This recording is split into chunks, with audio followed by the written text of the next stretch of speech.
What's up, everybody? Nick discovered that there's a Rollbit clone built on chain, and he's been 1000x longing. It's really fun because How's that going? I'm going to Vegas in January, and every time I go to Vegas, I bring an envelope.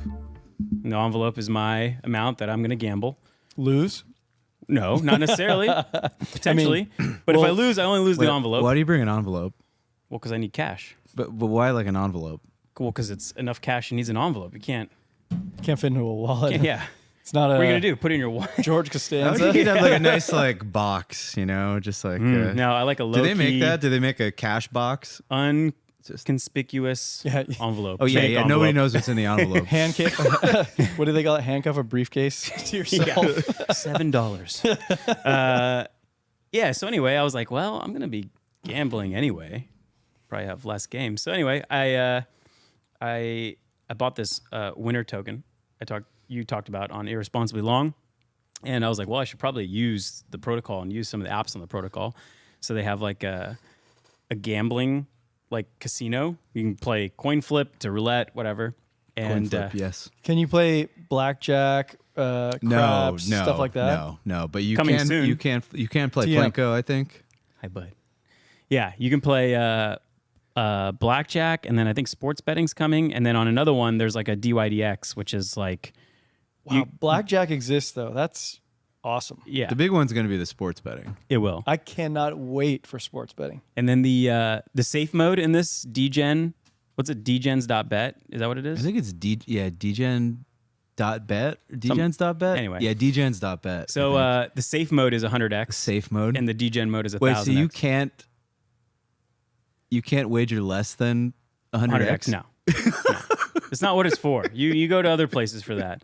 But it's completely on chain, permissionless, so you don't have the country issues with it, as of now at least. I mean, perps are the best casino game. That's what I was They thinking. really are, because you actually can win. Like, people don't, but you can. Not when you're 1000xing. No, not when you're 1000xing. I mean, I guess you could. I had a lot of fun. I You lost could, it like, all. one I and lost two everything, every dollar. Well, because you held it until you liquidated. There's always that moment. It's like, well, I could turn this $200 into $100,000. What is the best strategy for 1000x leverage Probably longing? just don't do it.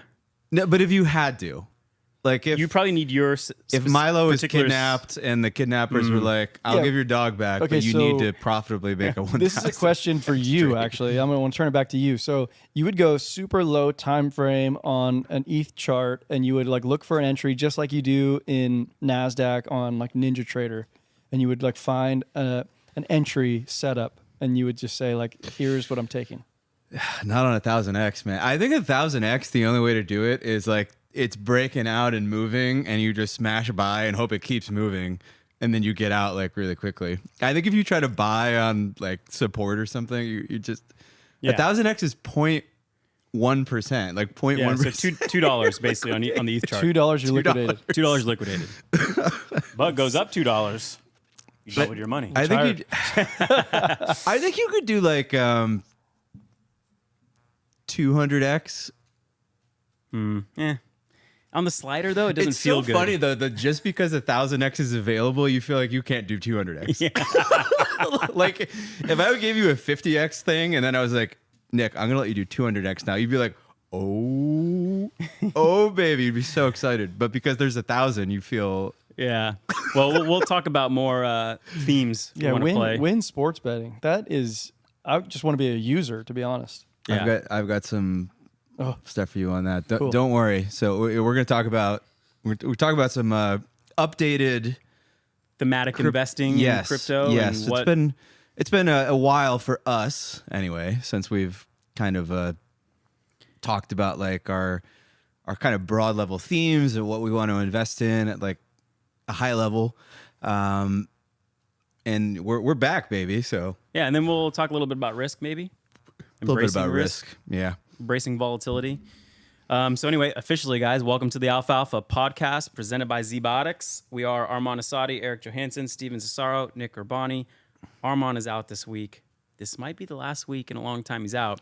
He's got a big week, demo day at Tomorrow. Techstars tomorrow. So Good luck, my friend. Yeah, we wish him well. He's going to crush it. So It we're makes me excited for him. sad just seeing an empty chair and thinking that There's so many things we can't talk about with Armand's him here. It's face not, could it's not good be in enough. it. I know he's disappointed in our. He's topics definitely for today. disappointed in this conversation. Yeah, like he's listening to this right now, going like, "Oh Jesus." But what's up to the chat? Tyler, Edmund, thanks for popping in. Jensinius, Adam, Josh, Max. Thank you all for joining live. If you're listening on the podcast, you can join in live, hop in the chat on Wednesdays at 5 p.m. PST. We hope you do. Subscribe to all platforms, alfalfapod.com, or the links in the show notes. Today, we're drinking a little Clase Azul. It's kind of like gift-giving season in the business world, and so this is one of the gifts we received.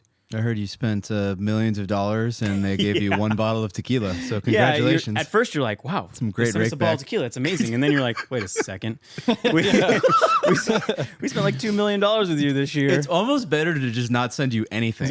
Yeah, Is it? Right? It's like a slap in the face. Yeah, it really is. Like, It's like, oh, your ad network with like 25% margins really couldn't foot for the big boy, huh? All right, let's just give a shout out to our sponsor, ZBiotics. Go to zbiotics.com/alfalfa. Jordan, if you could spam the chat with the link. Just as a reminder, it is a probiotic you drink before you drink. So I took mine before we started the podcast. Smart man. Well, before lunch, actually. Oh yeah, you had Beverages at lunch. a bit of a wet lunch. Yeah, wet lunch. you had a wet lunch? Yeah, it was fantastic. Wow, why? I don't know. What's the You never really occasion? do that, but Just the I was like, holiday well, season and- stuff? Because they Couple went hours. to Hane, by the way. sushi. Oh, okay. Good sushi. Hane is an incredible sushi place in San Diego. If you're ever here, Maybe and we'll take David there. We'll take David there. David Hoffman arrives Yeah, we this should. evening. We're going to see him. Yeah, so friend of the pod for sure. Anyway, you take it before you drink so you don't feel like shit in the morning. It's worked for all of us. I hope it's worked for all of you that have tried it. I know a lot of you guys have. And yeah, spread around the holiday cheer. Spread around the holiday health savings. Get some ZBiotics for friends and family. I think you get 15% off every email address you use as new as a buyer. And yeah, go to zbiotics.com/alfalfa. We got a few quick announcements real quick. One, we have a winner of the ZBiotics giveaway. Oh, Yeah. Who won? So just as a reminder, what we did was we took all the purchasers of our NFTs, which are at pods.media/alfalfa, all of our collectibles of our episodes, and every purchase was an entry. So we exported it off the chain, got all the addresses, little index RAND function, and luckily this winner has a ENS. So hey, it's just Mike.eth. oh, Mike. Is the big winner. Mike from the Discord. So from I the believe- Discord. I That's, believe, that's a Discord. That's a Discord member. Yeah, We know Mike. We love Mike. 354B, and I think he had 10 collectibles at the time, roughly. Yeah. So, Does that give him more entries, having more collectibles, or is yeah. it one per? No. Okay. The more purchases, the more entries. Well, look at that. Look how that worked out. Look at that. Plus EV. Yeah, exactly. So anyway, hey, it's just Mike. If you email alfalfapod@gmail.com, send us your shipping address and your name. We'll get it shipped out to you this week. I think it's 12 bottles. Small caveat, got to be in the U.S., so hopefully you are. And let us know. If not, we'll I work think he something out. is. Pacific Northwest, I I believe. think he is. Yeah, I'm sure we can figure out a workaround anyway. So anyway, for this coming week, same deal. Check out the collectibles at pods.media/alfalfa. You can collect this episode and some previous episodes as well. And yeah, we'll run the whole thing again, run it back. Anything you've purchased in the past is still a little entry, and we'll do our last giveaway of the year for ZBiotics. All right. Speaking of the NFTs, Jordan, are you able to pull up pods.media/alfalfa on your computer? Doesn't seem to be working on my phone at the moment, unfortunately. So I wanted to give a shout out to our. Oh no. Oh, Is it a rug pull? is the website down? No. Oh, wow.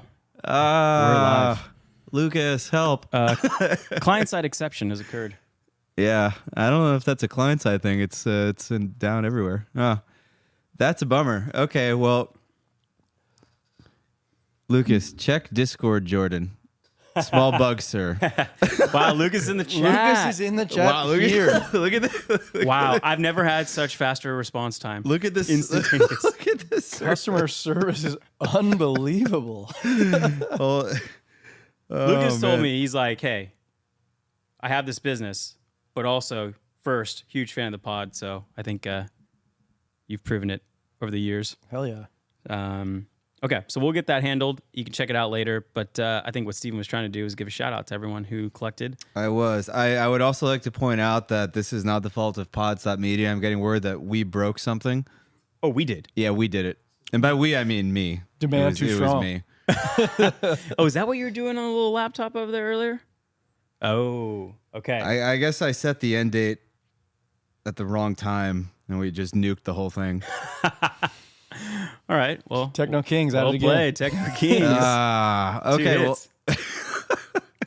Eric, what'd you say right before we started recording? I said, this ship will not sink. Like Because- you were applauding our Yeah, improved 'cause- technical Yeah, capabilities. it just felt so strongly about our setup that I knew that we were in Try for, to cut you off mid-sentence. Yeah. Don't say it. all right, well, yeah, Jordan, I don't know. Maybe in your spare time over there, you can fix the NFT with Lucas. Normally, you go to pods.media/alfalfa. The NFT for this episode should be live soon. TM. Should have been live now, but I broke it. So sorry about that. But hopefully by the time you're listening to this, or hopefully in the next 5 minutes, that is fixed. And once that's fixed, we will give a shout out to our top collectors from last week. Last week's episode, I think, is available through the end of today, but we're going to extend that an extra 2 days. So you're going to be able to collect these through the end of the week, through the end of The following Friday. the following Friday. Yeah. So we're going to make them a little bit scarce, just so that they're, a little collector's item. Yeah. But fun. we'll make sure you guys have time to get it. So if you haven't got last week's episode and you're listening right now live, I think you still have time. Mm-hmm. I think, well, if we fix the Once website. Jordan fixes the site. Yeah. Jordan's on it. We Thanks, got our Jordan. best people on it. Oh, man. Do we have any other housekeeping Nah, items? we're good to go. We're All right, let's cool. rip. How's your week going over there? It's going well. What's going on in business land? Business land. Business land. Let's talk business. All right, you want to talk a little business? Let's talk your business.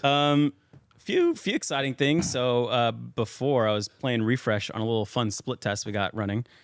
So That's a fun game for you. yeah, so You we have love an hitting e-commerce F5. company. We drive a lot of traffic to our sites, and so we can run lots of experiments on all the pages.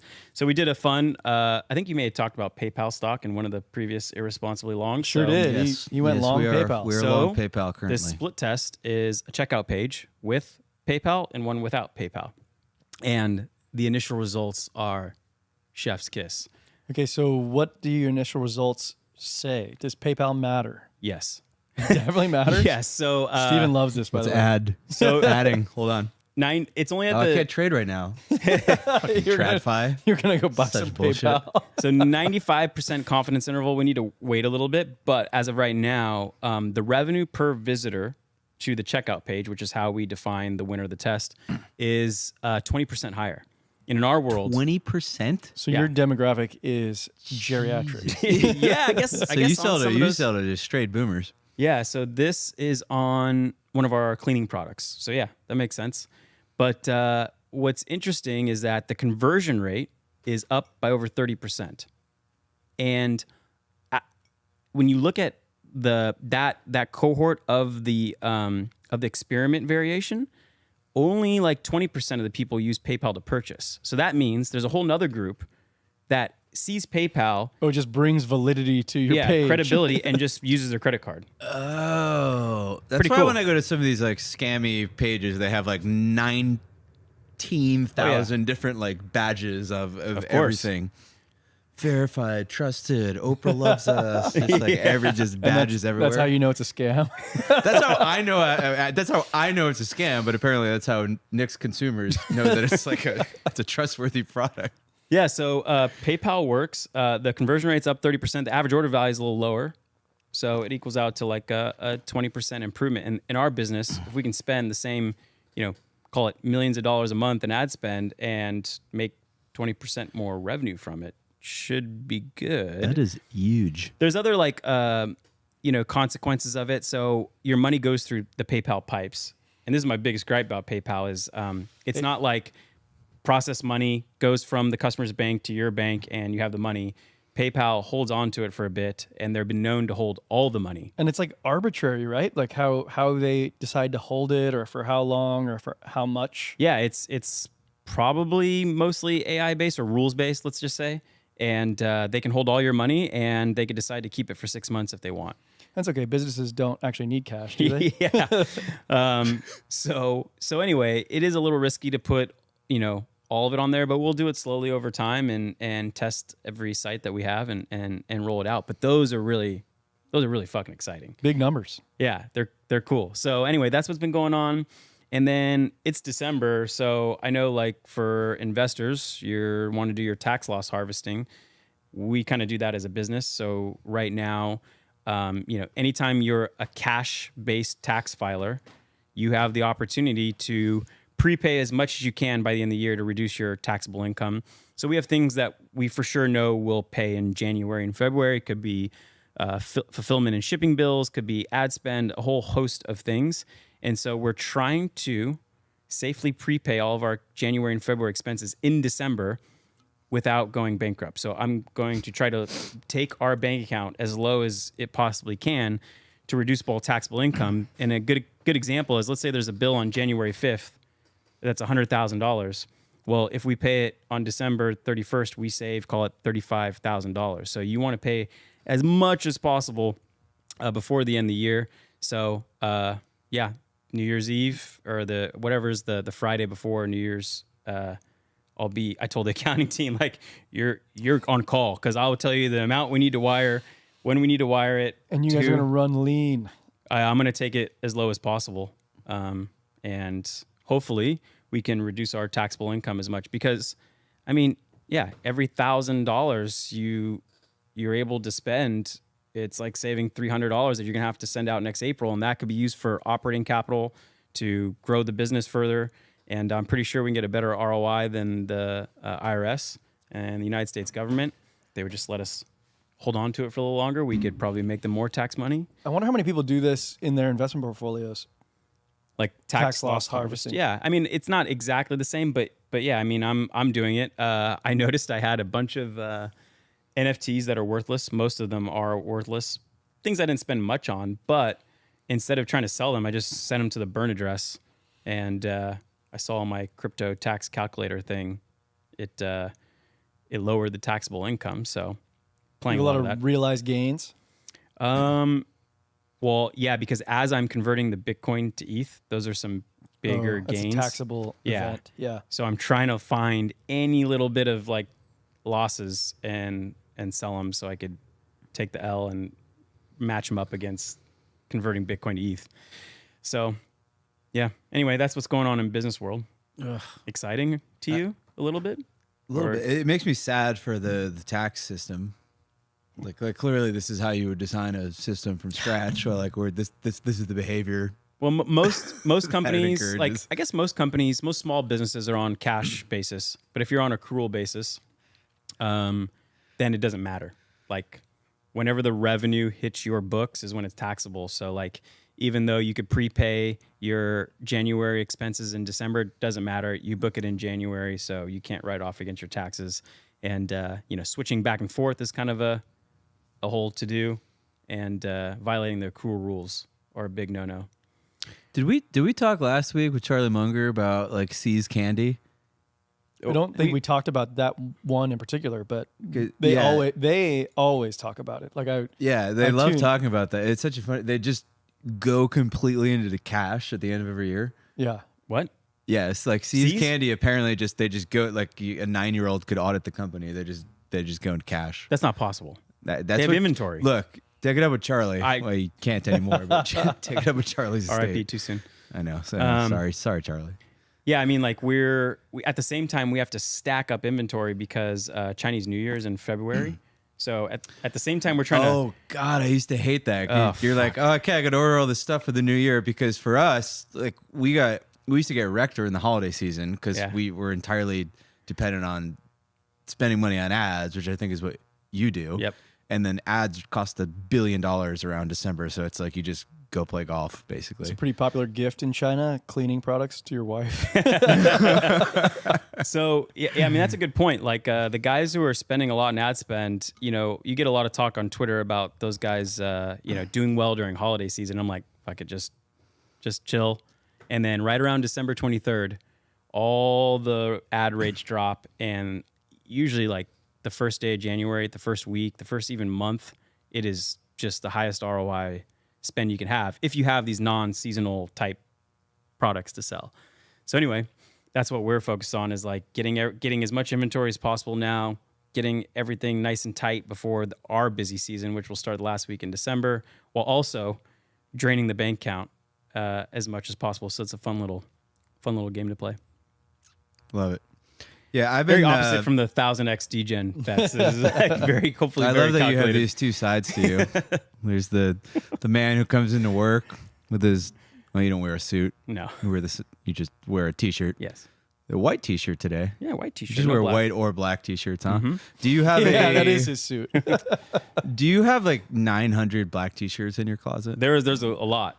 But there's different brands and they all fit a little differently, and So there's some like a feel nice. process behind your Well, black sometimes t-shirts? they're just like a regular old black t-shirt, and then sometimes they're some have a pocket. Yeah, You some need have a pocket. Proof of pocket. yeah. But yeah, it's a lot of black and white t-shirts. Keeps the weekdays smooth. All right, cool. I have a follow up on your tax loss harvesting. I want to pause for a second to go back because we did fix, Oh, nice. and by we I mean Jordan did fix what apparently was my mistake with the NFT thing. Nice job, Jordan. Thank you, Jordan. Success. So pods.media/alfalfa, you can now collect this week's episode. And shout out to last week's top collectors. We got Dan Simmons at SimmonsSD.eth. We got Tunsky in at number 2. Thank you, Tunsky. And once again, in the number 1 spot, lemoncake.eth. I don't know who you are, Coming in Lemon hot. Cake. Lemon cake. But he's coming in hot. Show yourself. Also, we got False in the chat asking what we're drinking. We are drinking Clase Azul and Pacifico. Mm-hmm. We drink a lot of Mexican stuff, I've noticed. We're right on the border. Yeah. Yeah, it makes sense. It's also just a great choice. It's good. Also, Basil's here, by the way. What's up, Basil? What's up, Basil? Good to have you back. Miss you. Been a while. Miss you. Anyway, yeah. So the tax thing is, here's what I've been grappling with. Like, I want to buy a bunch of altcoins, but I kind of fully deployed. So I have to sell. So I either have to sell stuff or lever. Yeah, just go perp mode. I mean, I have been just a little bit. Like, just basically, I'll throw my ETH in Aave and borrow some stables and then buy the coin, which is not smart. But like, I don't want to do it now because I'm just trying to get to the end of the year. Because Right. at least if I do it Jan 1, like I have a whole year to punt with like all the because all my ETH. Wait, you don't buys want to are- sell your win? I don't want to sell any of my ETH to buy alts right now because Because my it's ETH is all up. Right. Like some of Yeah. it So then considerably so. it gives you an extra year to just like not have that cash outflow for taxes.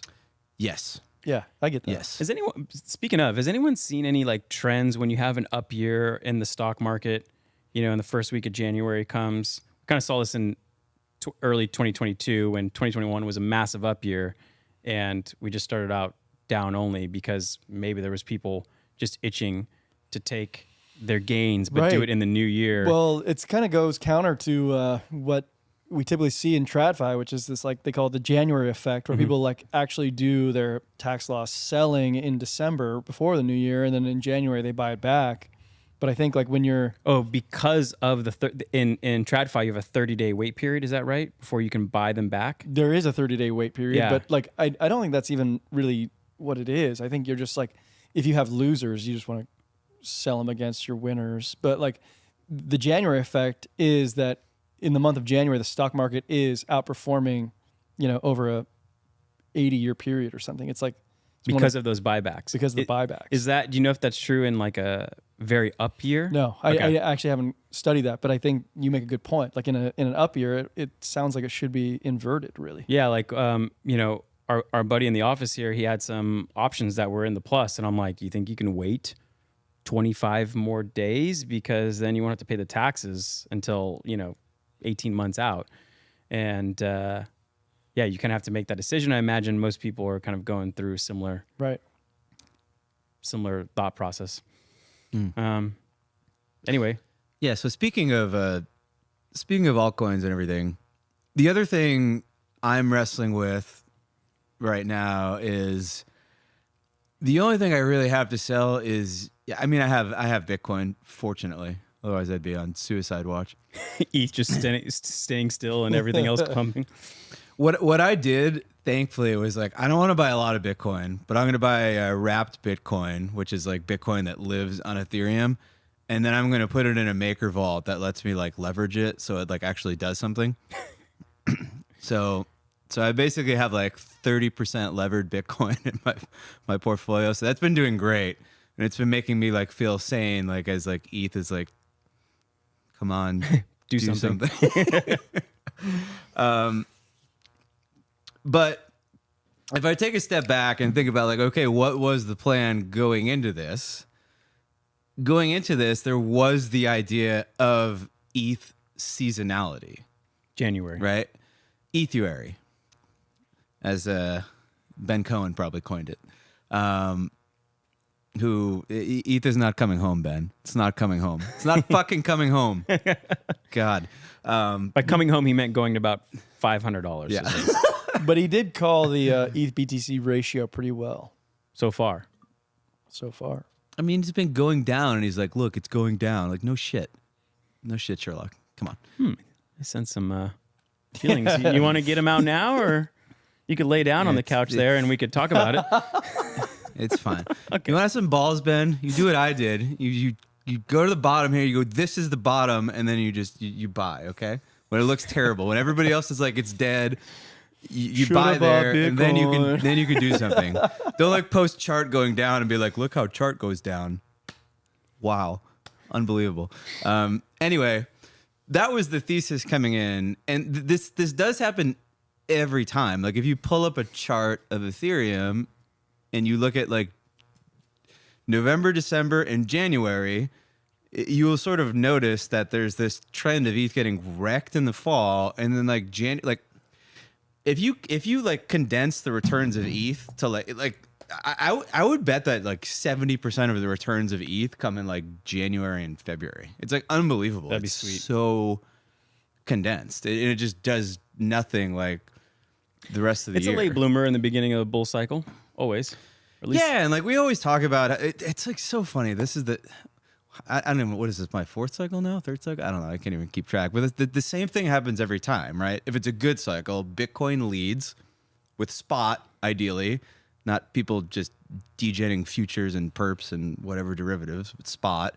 And this has been like a good like spot-led rally. It was good. It's healthy. And then the same thing happens. Like Bitcoiners glow. They're like, Bitcoin, you dumb shitcoiners. And then it shines for like 3 months. And then it like underperforms the rest of the cycle, time and time again. And there's always a reason why it's going to be different. Like this time, it's like, there's an ETF, it's going to be different. Will it be?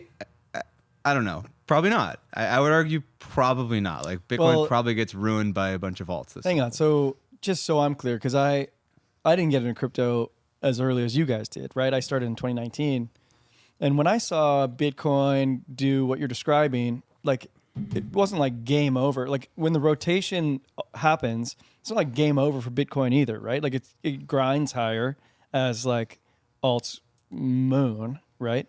So like you're not calling like game over for Bitcoin here at 48,000 or something. No. And I think there's like some context here. Like depending on who's listening to this right now, this is a very different strategy decision depending on whether you are somebody who just like has a portfolio and you're like a doctor or something, and you just want to buy crypto like you buy stocks and not look at it ever, then like Bitcoin's a good thing to buy because you don't have to pay attention to it. It goes up, it goes down, and most of it goes up. It's going to be one of the winners in the long run, and that's cool. You don't care if it underperforms over a 6 month Yeah, there's period. like pretty high certainty with Yes. that trade. You can just sort of buy it whenever. But like I would argue it's pretty easy to like outperform Bitcoin, like if you just pay attention to crypto all the time. Just try a little bit. If you just try a little bit. And if you're that type of person, like I don't know, maybe you're 21, you got $5,000 in the bank account, and you're just like, I'm gonna make it. Like this might be the last crypto cycle. Yeah, you don't buy Bitcoin. You just not. don't. That person shouldn't buy Bitcoin. That person should be like looking for all the cheap hot alts and just buy those and try to get out. It's easier said than done, but like of course that's going to outperform Bitcoin. Like if you can nail the, like if you basically realize that this is the beginning of the cycle, you could basically just throw a rock at a wall of random altcoins and they'll outperform Bitcoin. But like Right. that's assuming you buy the bottom and sell the top, which is easier said than done, of course. Right. But back to what I was saying earlier, like my plan was still hold ETH through January, February, and then maybe think about doing like some hardcore rotations. And I have like a little tasty bag just so like I don't lose my mind with stuff. You But got any losers you could sell instead of ETH? I don't have any losers I can Oh sell man, right now. what's it like to lose? I haven't lost money since 1993. That was sad. You're on kind of a hot streak. I Yeah, mean, so it was hard to lose this year if you bought anything at the beginning of the year. you lever a little bit, pay the VIG for a month or two. I don't know. I just don't know if I want to be buying alts here end of the year. Bitcoin's like 45,000 or whatever. It's. I feel like you always get a dip. You always get like a little. We're on a Alt quite of a mini massacre. ripper right now. It's too much of a ripper, and I feel like a retrace, just some little pullback would be healthy. I think that's the kind of thing that leads people to think, "Oh, is this over?" But I feel like a 20% pullback is just so Like normal and velocity healthy. matters, right? When we're talking about price changes, like how much does it go up and how quickly does it go up? Like if you mentioned Benjamin Cohen, he has these risk levels. They seem to very clearly take in velocity. And then you look at RSI, that takes into account time and how fast things go up. We're kind of peaking, hitting the upper bands of risk. So yeah, I don't think I want to be cute about it and trade it. I'm not good enough. Yeah, I think now is not the time to be cute. By the way, Yeah. I think that you can kind of. You go through this 2-year period where you're trading ranges. It goes up, it goes down. It's mostly going down. You're trying to like take these like small wins and get out, and then you get into that mentality, and then it becomes like bull season. And it's just like up only easy mode, and then people like mess it up. Right. Like we had somebody in the Discord like a couple weeks ago, or maybe it was last week, being like, "I'm just selling everything here. It just feels like too high." And that's And like, I wanted to like kind of be like, but then I'd stop. I don't ever want to tell people what to do with their money. Like the worst thing to do is like somebody's like, I want to sell, and you're like, don't sell. Hey, I want to take It's profits. the worst. Like I would never do that. Never tell people. I don't think you ever tell people what to do with their money unless it's like a advisory relationship where that's your job. Like, Yeah. because like I'm reluctant to do that all the time, like in our Discord particularly. Where Yeah. Because you do that for a living, Well, and people- you understand the you know, like people ask, fiduciary well, responsibility. Should I buy this or this? I'm like, can't. if you think that this is going to happen, then it makes sense to do this. But like, I'm not telling you. Yeah, Like this is the first cycle where I didn't tell everybody to buy a bunch of stuff. Like I had a couple group chats like this summer, and I texted the group chat and I was like, buy Bitcoin, buy ETH, buy coin. Do it now. And then that was it. And I just never said anything ever again. And but before I was like, you gotta buy. It's just like lose. It's just like if they make money, they're mad that they didn't buy a different coin because it went up more. If Yeah. they lose money, they hate you. Then they ask you when to sell, which is like, it's just devastating. Eric, what was your week like? I'm buying things. Like I'm just TradFi things. and crypto. I'm just bullish. Like I stopped doing the covered calls on my crypto stuff because like this doesn't feel like the environment where I want to be doing that. Yeah. I'm long crypto, and I don't like sort of like fucking around too much in the crypto space, which I don't know if we want to go into that right now, but this could be the time for us to go into this conversation Sure. where it's like, I'm viewing the crypto portfolio from probably a different angle that you guys are, but I would like to get your opinion on it. Where I'm at is like, I have this crypto bag, right? And I want to hold the things that I feel best about. It's not sort of like this like spray and pray mentality, right? And Nick and I were talking about this offline, where it's like I don't like putting dust around, sprinkling it all over the place, and then like hopefully it By 10X 2,000 here. By, I don't like putting $1,000, $2,000, $5,000, whatever. Like I want to like have conviction in my buys, even on like the small sort of small caps, shit coins, whatever you want to call them. Like even with those, I like want to pick my spots and swing at them. So I think as I'm sort of like building out this like target portfolio, one thing that's happened is I think I was over allocated to this ETH idea, Ooh. which is still like core, like Nick, you described it as this, like you have this like core portfolio that you want to be long, and you would include Bitcoin, ETH, maybe Solana in that. Mm-hmm. Mine was pretty much just ETH, and like that core portfolio just being ETH was too concentrated.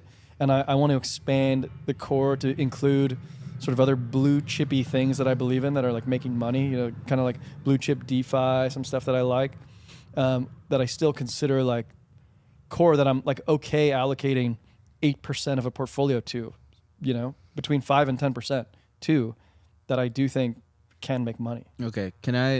So let's just talk about your crypto portfolio. What percentage do you want to have in like say ETH, BTC, and then what percentage do you want to have in other? I think like if we include Bitcoin too, because like I've kind of like waffled back and forth between being all ETH and then like some Bitcoin, and right now I'm like back in the some Bitcoin camp. I've always had like between 10 and 20% Bitcoin, maybe of your crypto of portfolio. my crypto Okay. portfolio. But I always looked at that as like kind of like how Buffett looks at his like cash position. He's just like, I just keep this, like. And now that Bitcoin has like a very clear use case, which it already is doing. Like my problem with Solana and ETH and all these other layer ones that are like smart contract platforms, we still don't know what their use case is in their end state. Bitcoin is currently doing what it's intending to do. So that to me is like, that deserves more than I probably allocated to it before. Can I ask you, are you tilting because or have you asked yourself, are you tilting because it's Bitcoin season?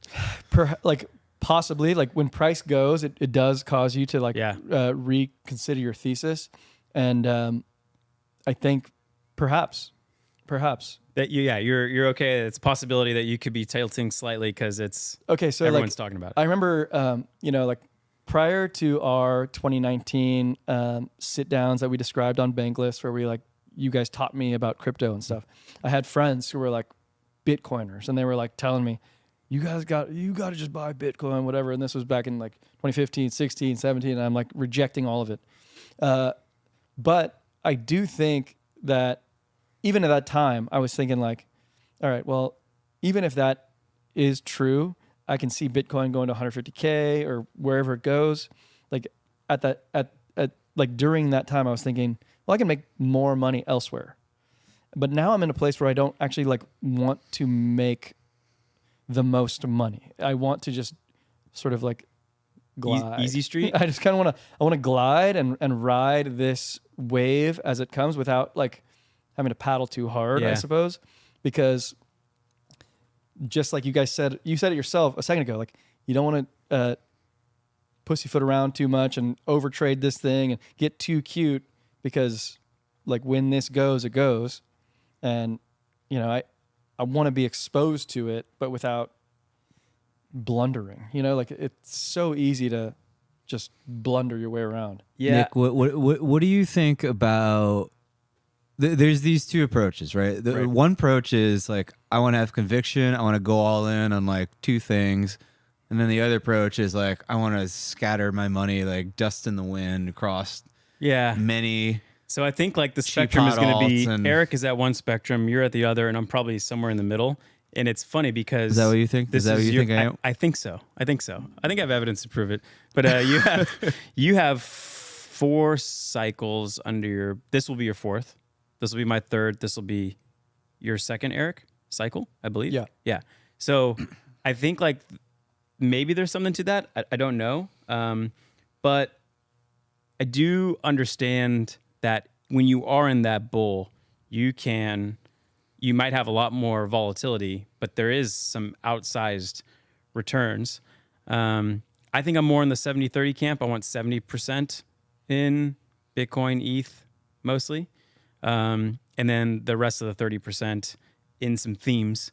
So I have a list of themes that like are still valid in my mind for this cycle and maybe the next Let's hear cycle. about these themes because I actually like this approach, but I would just I don't know. You want I to think compare your themes to my themes? All right, because I'm kind of, I feel like mine are lazy. I feel like I've heard all of these before, and that like, So you even guys though I both- believe in them, I was like, did you just get that from like listening to too many podcasts? so. You both wrote down your themes, and I actually have like holes to poke already, but I want to hear both of your themes. Okay, so I have core, right? That's a core portfolio. That's just Bitcoin and ETH, maybe some Solana. Yeah. And I want some of the ETH ecosystem. So it could be layer 2s, could be So is that a new Lido. theme or is that within core still? No, this is a new theme. It's I wouldn't consider like Lido or Optimism or Arbitrum. Those aren't core. No, but key infrastructure components of the ecosystem. I do want to have some Solana ecosystem in there. The main theme I like is perps and gambling. Perps and so you put those together. Yes, because they are the same thing, my friend. They're forms of play and gambling, and it's just crypto makes that easy. It's addicting. It's a perfect use case, and I want to have some bags in there. So that's why I like that winter token that you told me about. What else? DYDX. You could put GMX in there. You could put a bunch of things in there. Anyway, next would probably, and these are like, this is where I start to lose most conviction, but I am interested in the real world assets coming on board. And I don't know, Link might play some portion of that. I don't know if that goes into the, where you put Link in terms of the themes. I like crypto gaming. I just want to have a little bit to it. It might only be like 1%, 2% of the portfolio. Who knows? Meme coins and NFTs round out the, I don't know if you call those themes, but I like punks, and it is a little fun to play a little memes. I think, if you had to measure them on a Sharp ratio, I don't know where they fit.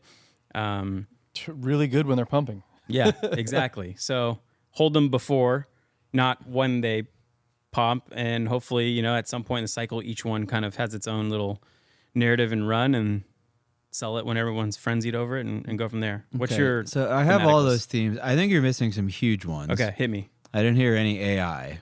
Ooh. Okay. I think That could be the biggest of all of the themes. Like yeah, for and this cycle. let's detach ourselves from whether these things actually do anything. right, Correct. Because you can trade on narrative alone. There's basically nothing in my portfolio that I want to hold. Like I want to go into a coma and wake up and like I'm cool with it, other than like Bitcoin and Ethereum. I think like I I don't think there's anything else in there right now. That being said, like over the course of a year or 2 years, it's stupid to not, potentially trade like enormous gains, like if you can do that. So let's detach ourselves from whether these things actually do anything, and let's just talk about whether the number will go up, because this is like it's a mimetic sort of industry. It is what it is. Yeah, AI is definitely going to be a thing. Did you have gaming? Yes, I mentioned gaming. Oh, you did mention gaming. Okay. I want to talk to you more about that then. So I think L2 infrastructure is maybe a thing that you're not thinking about. Okay. You're probably just thinking L2s, Yeah. Arbitrum, OP, but I think there's some other stuff in there that's interesting. Okay. What else? So you said real world assets. I got those. I got those. Yeah, I think AI was the biggest one. As for and then I have staking as like a Is that like theme. Lido? Lido, FractShare, Okay. and Pendle. Okay. Yeah, I mean, everyone wants We a can little talk yield. about the Or like we can talk about the actual coins in these Rocket things, but like Pool. I want to talk about the themes. Yeah. High level first. Let's go high level here because like one thing that stands out to me is we might be having a semantic conversation as well, because when I'm talking about, like Steven just said, well, the only things I want to hold are Bitcoin and ETH, and that's sort of how I view it as well. I'm just talking about it differently, right? Because like that's what I want to hold. I have a target allocation, right? A target allocation is similar to what you described, where you assign percentages to it, where you're like, here's what I want to my portfolio to look like. But then there's like a tactical allocation when things arise, and you're like, okay, I actually want to buy this, and like for me, I only want to buy things in size, like I mentioned, because I don't want to sprinkle dust. I want to have conviction in something. When something arises that like is interesting enough to swing at it, I want to swing for at least extra bases, and like I will swing at it, and I will take that from, like the core allocation. But it's not like something that I want to design to always be held in this like. And that's still your 5 to 10%. Yeah, it's Okay. like not a shit coin allocation that I want to hold out there. It's just like I allow myself tactical deviations from the target. And the tactical deviations could include selling covered calls, selling puts. Of course. Yeah. I mean, we're all just trying to make money here Yeah, at the end yeah. of the day. But I just feel like we're kind of talking past each other in a way because Yeah. Curious. I mean, you put together portfolios for clients.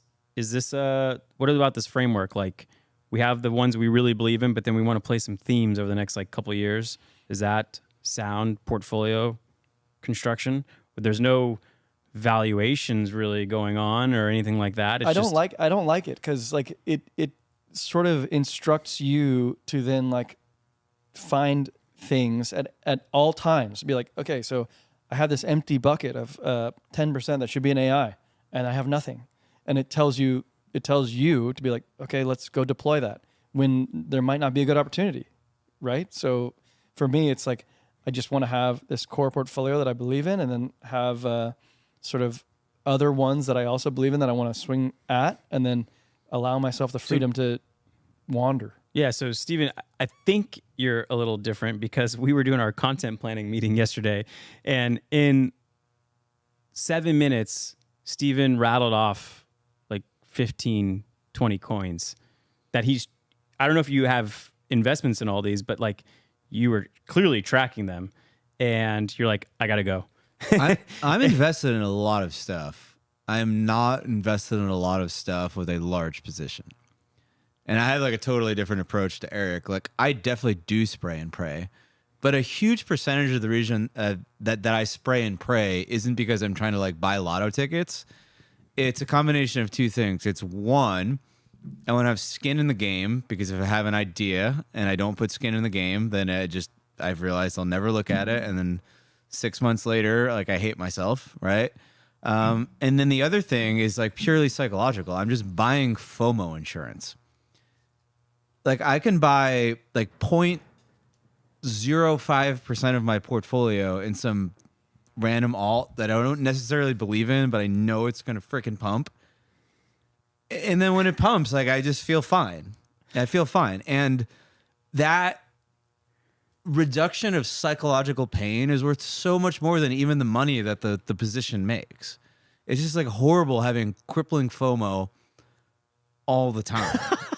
All the time. This is great. You're optimizing for your wellness. This is a lesson I've learned from past cycles, right? And I think it's important to note that you do this professionally. Like you do this to make money, where, maybe I'm on the complete opposite. I have a business to make money, and this is kind of an investing portfolio. So I could imagine if this is your main thing, your only thing, it might help because like your ability to not tilt, it has a big impact on your returns.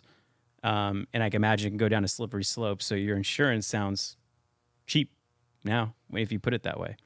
You think I described that right? Like, do you think your ability to stay calm through a whole bull market and not go on tilt? I mean, you were a professional poker player, so I imagine you're used to not tilting and FOMOing in. And I tilted my face off last bull market. It's just like every market, you swing the wrong. So my first bull market, the mistake I made was selling too early.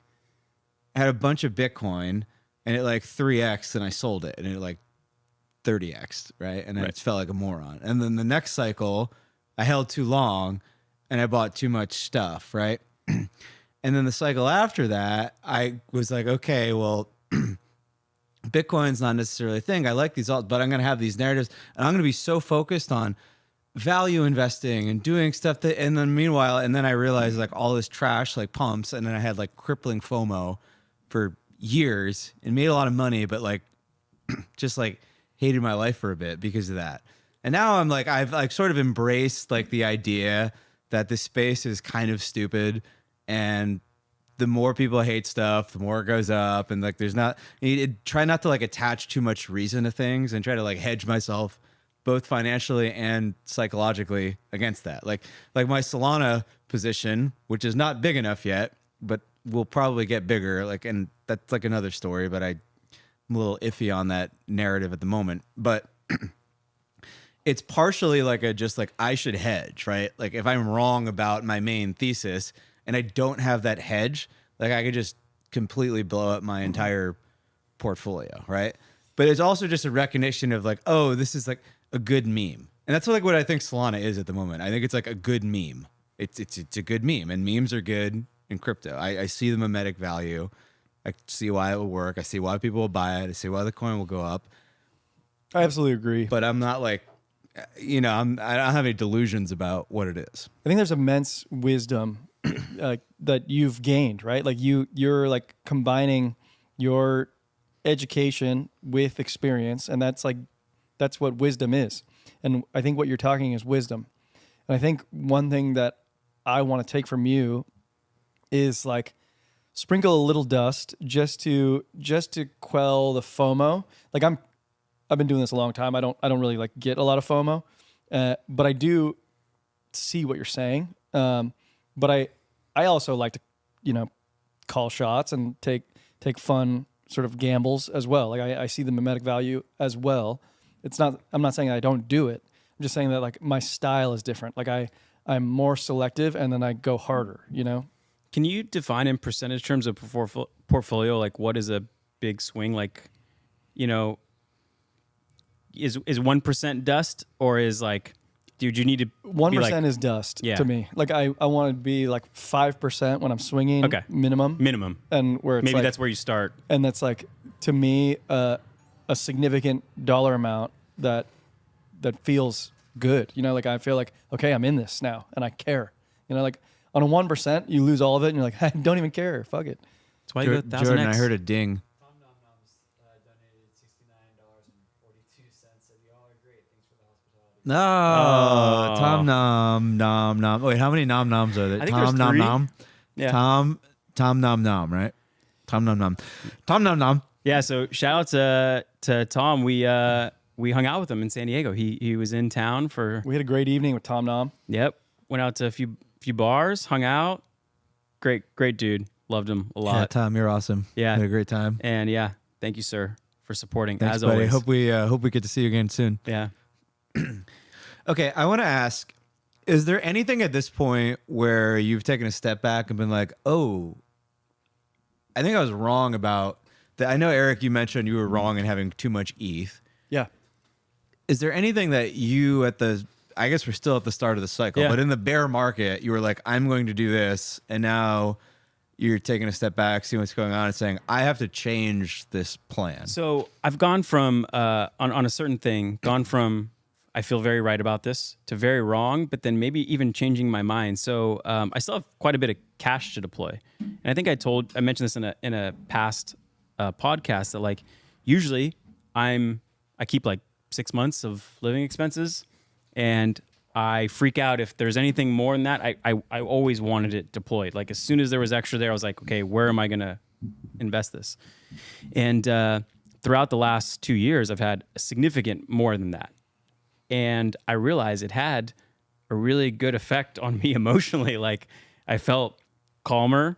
I felt What, having the living expenses? just like an extreme, like unnecessary amount of cash, but like you just feel safe. And the purpose of having money is to get an emotion that you want. It could be safety.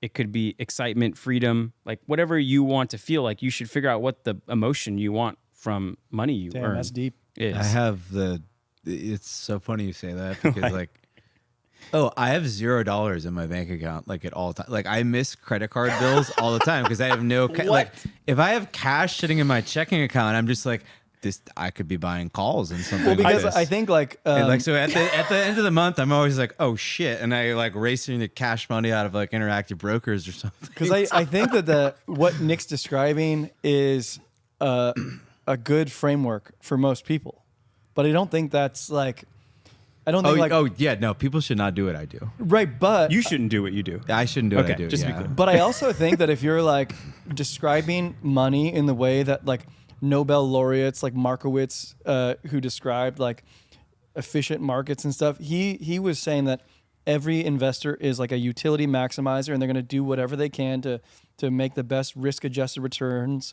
at all times. And he would describe what Nick is saying as actually like a leak. It's like that, like playing to emotions is a leak on your finances. Right. So I think that there's some middle ground here too, where it's like, yeah, it is good to feel a sense of calmness or freedom, etc. But then like on a percentage basis, It's not maximizing. Yeah, it's not maximizing your returns on a risk-adjusted basis. And I could also see like, it could also start to put more risky behavior on the cash you do deploy because like, well, you don't have, yeah, I got so much. So I have to take more risk. barbell. Yeah, Yeah, exactly. More barbell. So I don't know. I've kind of gone back and forth on like, did I deploy enough cash? Should I deploy it now? And I've been deploying over the last like 45. No, let's see. When was November 1st? Yeah, I guess You're asking the wrong guy. yeah, 35 days, I guess. And I still have more, and I feel okay with it. I think there will always be opportunities in the next like 6 months. I don't know what those will be, and they can be in stocks too. But I've also come to terms like I like more cash in my bank account. It gives me the utility that I want from it. So I don't know. Those are things that like I've kind of gone back and forth on. Did I deploy enough cash? I don't know. I don't know if I'm coping or I've found like a middle ground, some wisdom in being in the extremes. Yeah, I don't identify with anything that you're saying right now. So your mortgage comes up and you're like, okay, you pull out the hardware wallet, you turn to USDC, you exit out, and then you pay the mortgage payment. No, I've been like trading enough every month, like in my IB account, to just pay stuff so far, which has been You're good. nice. What if you didn't? What if you took an L for a month? Then what would you do? Just go cash some stuff At this out? point, I'd probably take a loan on Aave or something. Wow, I feel like someone should be the voice of like Dave Ramsey at this point. Like, are you insane, son? Sean, are you retarded? what a Sam Hill. Yes, Dave, I am.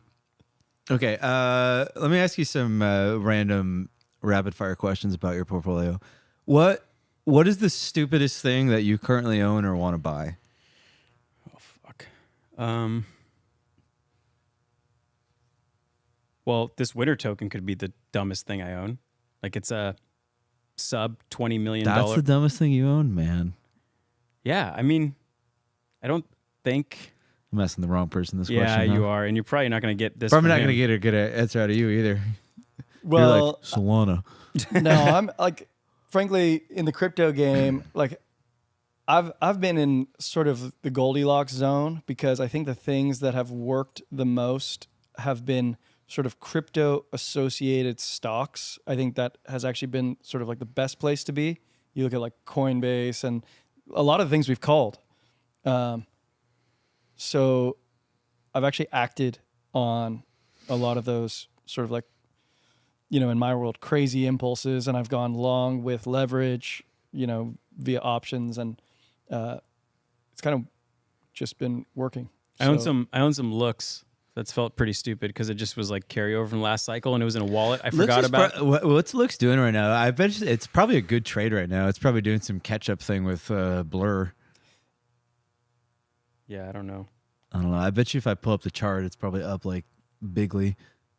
It's at 10 cents. I don't know what that means. I don't know what that means either. Okay.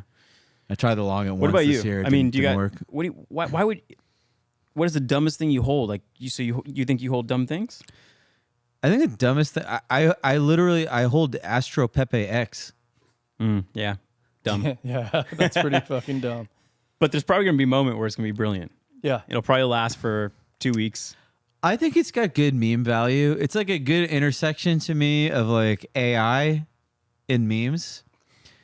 And like the dev is like a real Anon person, and he's like doing real stuff, Anon person? Get the the fuck actual outta here. Anon person. Some of these meme coins, they're just deployed, and you're just like, I don't know, we're just trading this, and like influencers are shilling you.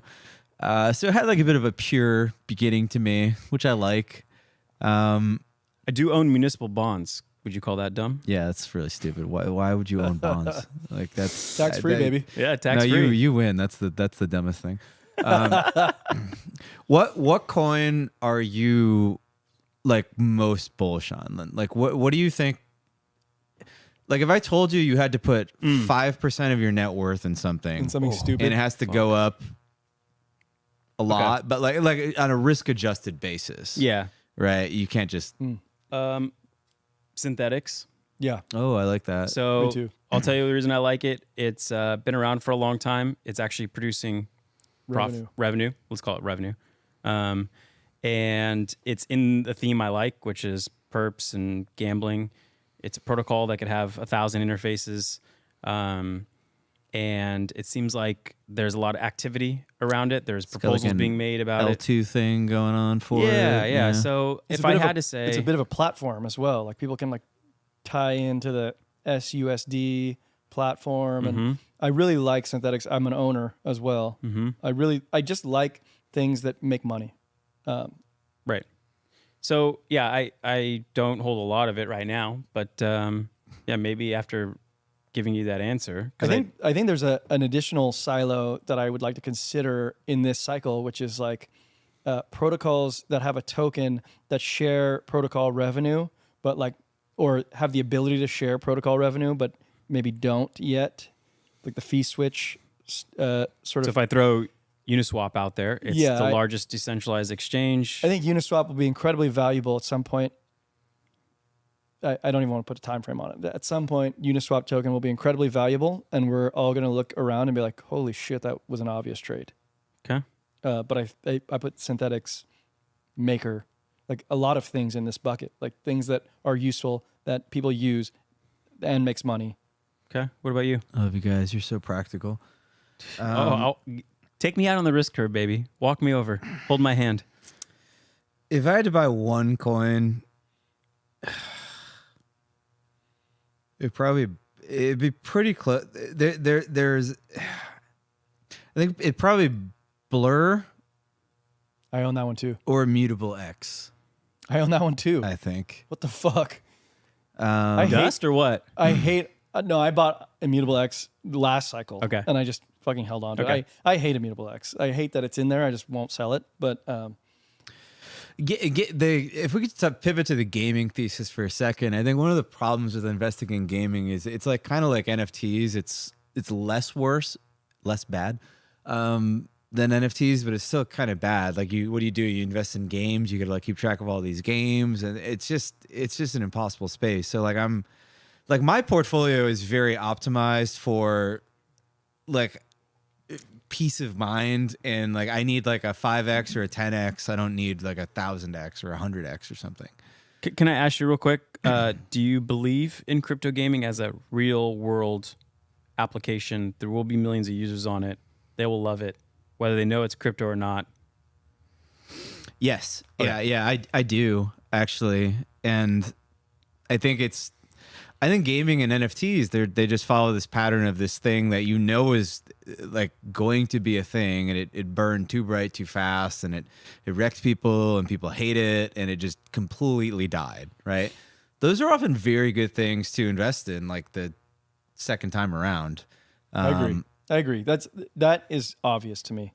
Like, first of all, people love games, so like those will always exist, and just applying NFTs to it or whatever. But does the having the money component like take away the fun in the game? Where like you might stress out about playing the game because like no, man, I think games are just gonna have some in between thing where it's like you're not playing it for the money, but like you play and then you have this stuff, and they're like, oh, like there's value here. I can trade it. I can own my things. There's like, for example, Call of Duty is a popular game, right? But I don't play it. There'll Like, be some people who are like they don't necessarily care about playing the game as much, but they make stuff for the game and they're cool with that, and it's not like it ruins their joy. I do think you bring up a good point, though. I think you bring up a good point, like where it can't be for money. Like the game can't be for money. The game has to be for fun. The money exists in the background, maybe for the power users or whatever. I think you saw this with like World of Warcraft or something. Like I think people would like build up a character so big with the baddest items, and they would actually sell those accounts to others. Like, yeah, I mean, I think actually I thought about pickleball when I thought about this. So you play pickleball, you play it for fun, right? You don't play it to make money. But if you look at the pickleball ecosystem, there are people who are in it for money.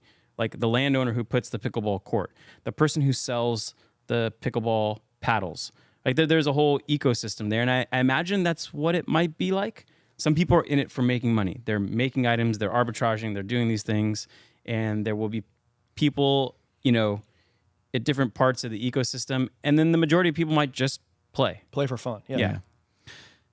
Okay, sorry, I took you off, but yeah, I have like a list of stuff that's like relatively high market cap, liquidity. I don't know if any of it is like. I think a couple things might be interesting, but like that's like okay, these are going to be potential big moonbags for me. I've got Render, which is in my AI bucket, kind of like Render is basically just like the Bitcoin of the AI meme. So if you like AI, that's a good one. We got Lido, which I know Eric disagrees with, but pretty sure Lido outperforms ETH this cycle. I've got Celestia, which we haven't talked about yet. TIA, which is just ripping. And what is it? So it's like sort of like a data availability kind of modular blockchain thesis. It kind of fits in with this. So what I like is that we have this debate going on right now of like Solana monolithic blockchains. Do we build everything on one chain, or do we do like the Ethereum kind of L2 scaling thing with all these like kind of pieces that stick together, and we get these different L2s, and how do they interact? You got money here, you got money here. What is that? And this is like a very complicated debate, in my opinion. I feel like I'm a pretty smart guy, but like it's like I still every day I'm like, oh, I didn't know that, I didn't know that, I didn't know that. So I try to be humble about the whole thing. My impression is that like the Solana methodology eventually just runs into the same problems that ETH is currently trying to solve for. So it's kind of like a shortcut that looks good for now, but like ultimately in the long run, like I don't know, I'm not convinced at it. But I think there is a problem with L2s, right? It is a problem when people are like, they have money on an exchange and they're gonna cash out to like 17 different L2. Everybody's launching an L2 now. Like it's just gonna be a complete freaking disaster, right? So investing in stuff that kind of is addressing that problem, I think, is interesting, or that works well in that world. That's why I should ask Dave about that tonight. Integration. Yeah, I'd like to. So that's why I think Celestia is like interesting, and it's ripping. The other thing about TIA is that it's like a fresh chart. Fresh charts are amazing. Like if you can buy stuff that has a fresh chart, this probably makes Eric want to kill himself as like a fundamental person. But fresh charts are great. Like when the chart doesn't have this like terrible left side left side to it, like the coins do really, really well. And a great example, so another thing that's I actually forgot to mention this one, is Merit Circle is in my gaming bucket, and they just changed to Beam, so they get a fresh chart, and Beam's pumping like they change, like it's literally up like 50%. I'm with Eric on this one. Like I like to handicap horse races, and I don't like maidens. Yeah, horses never run before. There's no data to handicap them. And we should probably wrap this discussion, but like I got one more thing that I think is interesting now that there's like a new thing for me where it's like, ooh, I want to own this. and that's Near protocol. Okay. I think Near is basically, Near was doing like the Alt L1 thing before. Explain to me like I'm 5, please. What Near? does Near do? Yeah. The explain it to you like I'm 5. It's like, oh, it's Ethereum, but it's faster and cheap. Like it was been around for a while. Yeah, it was one of those like last cycle. It came kind of late and feel like I kind of missed the boat and didn't really get like a good pump in, but people still kind of got wrecked on it. But it seems now that they're pivoting a little bit and they're building some sort of like interoperability layer that actually can sort of connect L2s together. So the idea in the future would be like you're just using some app. You don't even know that the money's on different L2. Like you could basically, like instead of having this sort of 7-day period where you have to move money off one thing, like you could do it in like 3 to 4 seconds. And I think it's going to plug into EigenLayer to do that, which I think is pretty cool. Chart looks really, really good. Sky, like ton of upside to me. Not a lot of people I think are talking about it yet, so that is something I am adding to my portfolio now. That was like not even on my radar even like 2 weeks ago. Here's something that nobody mentioned, but I feel like it deserves at least like 30 seconds. It's like we have this like very crypto native type of dialogue going on right now. If I think about where crypto is going, right, not where the puck is, but where it's going, I imagine that like a lot of the incumbents will want to utilize some of blockchain's technology. They would probably want to use some permissionlessness, open at all times, some transparency, but they're going to want their own walled garden of profitability still. And I think the only player that can kind of like integrate between those narratives, like that game, is Chainlink. So I feel like Chainlink is a hedge against myopia in like a crypto native world. Like we're missing like how this thing actually looks. I like Chainlink. Oh, Adam in the chat just reminded me, he's asking for a deeper dive in the AI bucket. Yeah, maybe we'll do that in irresponsibly long episode or something. Cool. There's one like other that. thing I forgot that I'm considering now, and that's like the data, like the storage. So like Filecoin? Filecoin, Arweave, I think maybe have a place in that bucket. I haven't allocated yet. I mean, I've said for a while the Filecoin chart looks good, and it's like Korean coin. Oh. That's one thing that my portfolio is lacking. It doesn't have like enough Korea coin. Like I feel don't like add I need another dimension to it. Hold on, I feel actually like this. I feel like I need like Aptos and Filecoin. It's Aptos probably is Korean as well, or? I don't think it's Korean. I think they just like it. Is this racist? I didn't mean to be racist, but No, you're good. the Aptos is the that's like the I think the ex-Facebook guy started it. Remember those absurd photos that were going around with the guy with the long gray hair? He's like wearing like the parachute pants and stuff, and like they showed the before after. He had like short hair and a suit, and then he just like found like Aptos, and it looks like he just went to Peru and did ayahuasca for like 6 years, and then came back and Pivoted to crypto. No, I mean people are saying that the language that Aptos uses is like actually like really good and solves a lot of problems. I don't know. It's not something I've looked into, so I don't own any. I'm very underexposed to it, and that also doesn't mean that the tokenomics of it aren't a complete disaster, and VCs won't just dump on you, which is like a whole nother thing that you have to worry about. But yeah, I don't know. I think we dropped some decent higher level alpha for people. Hopefully that was like a listenable conversation for people who aren't super crypto native. Tried to like keep Armand too much hated of the it. tech out. Armand hated it so Of much. course, Armand still hated it. There was no charting. There's nothing like super crazy. I feel like it's pretty actionable if anybody wants to just copy trade some of this stuff. Also, not financial advice. Not financial advice. It's just what we're doing.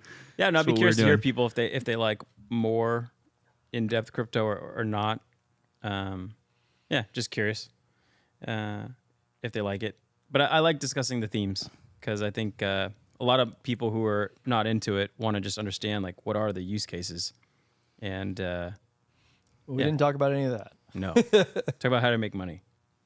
All right. Oh, I need to get my cup because I need tequila. Oh yeah, Yeah. you gonna go get a cup? Yeah. Okay. Was that our sign off or? Oh, you have a cup there. Okay, I thought you were just gonna leave us, go to the kitchen, stir up a drink. So dramatic. So Nick. God. yesterday you brought up this idea of embracing risk in volatility, Yes. and I'm Embrace curious volatility. where you want to go with it. Like, it does seem like an apt time to talk about this as people are kind of positioning and thinking about their portfolios. We don't have to, and I don't think we have to get crypto specific with it. We're just talking about risk in general, right? Like, this could be. Yeah, I first want to know if, and I suspect the answer to this is like, duh, yes. But like, my impression is that everybody around me is terrified of risk. Maybe not so much the people in crypto, but like the average person around me, like terrified. So first, I want to know if like that is your impression of everybody, especially you. Like when you deal with people, is that No. is that a thing you notice? I think people are. I find that people are terrified of.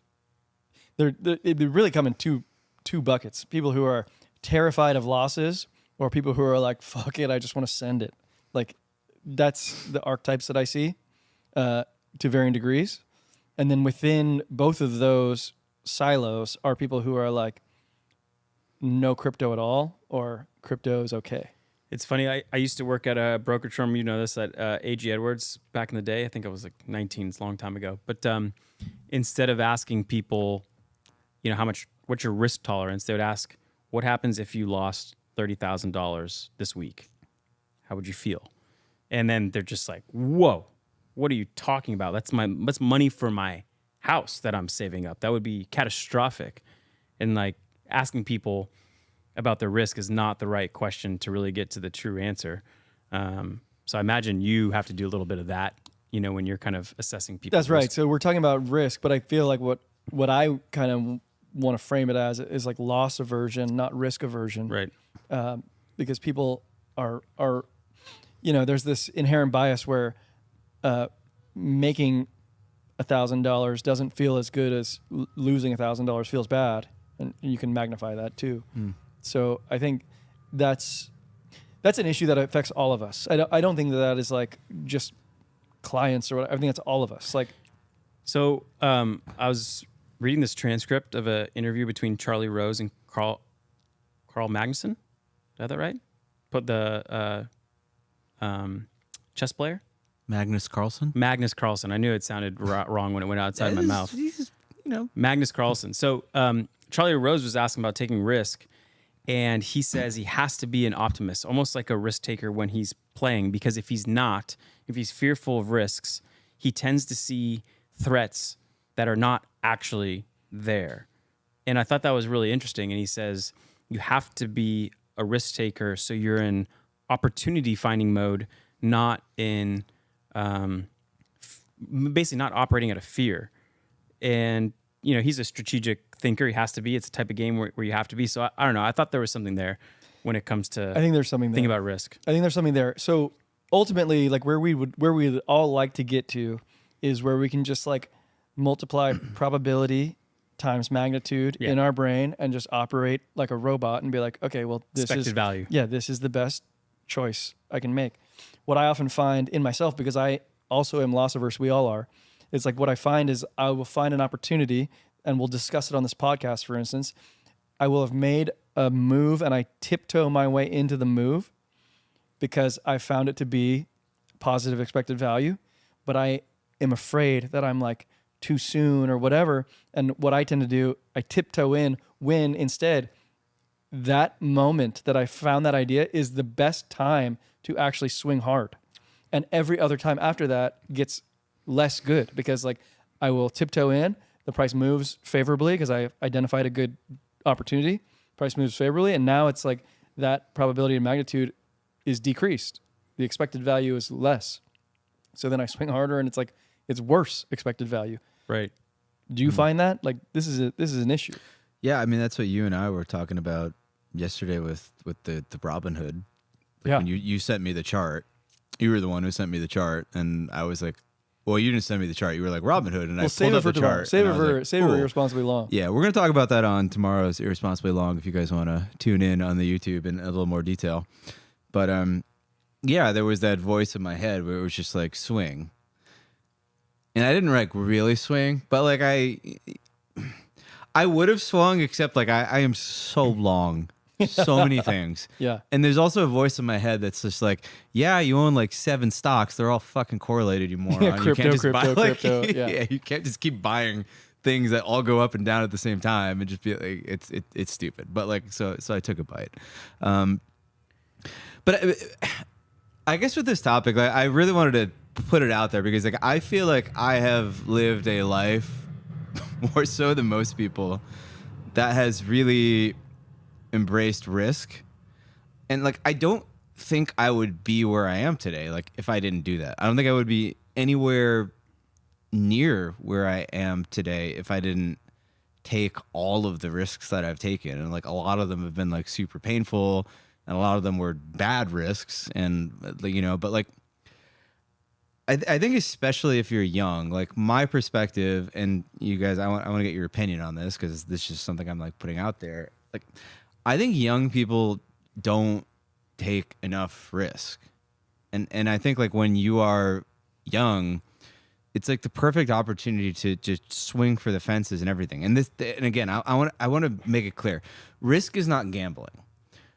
Like risk doesn't mean calculated risk. Yes, calculated risk. I mean, like when you are young and you feel like you have an edge in something, you have to go for it. And I think you can bet a lot. Like you can bet so much that like when you lose everything.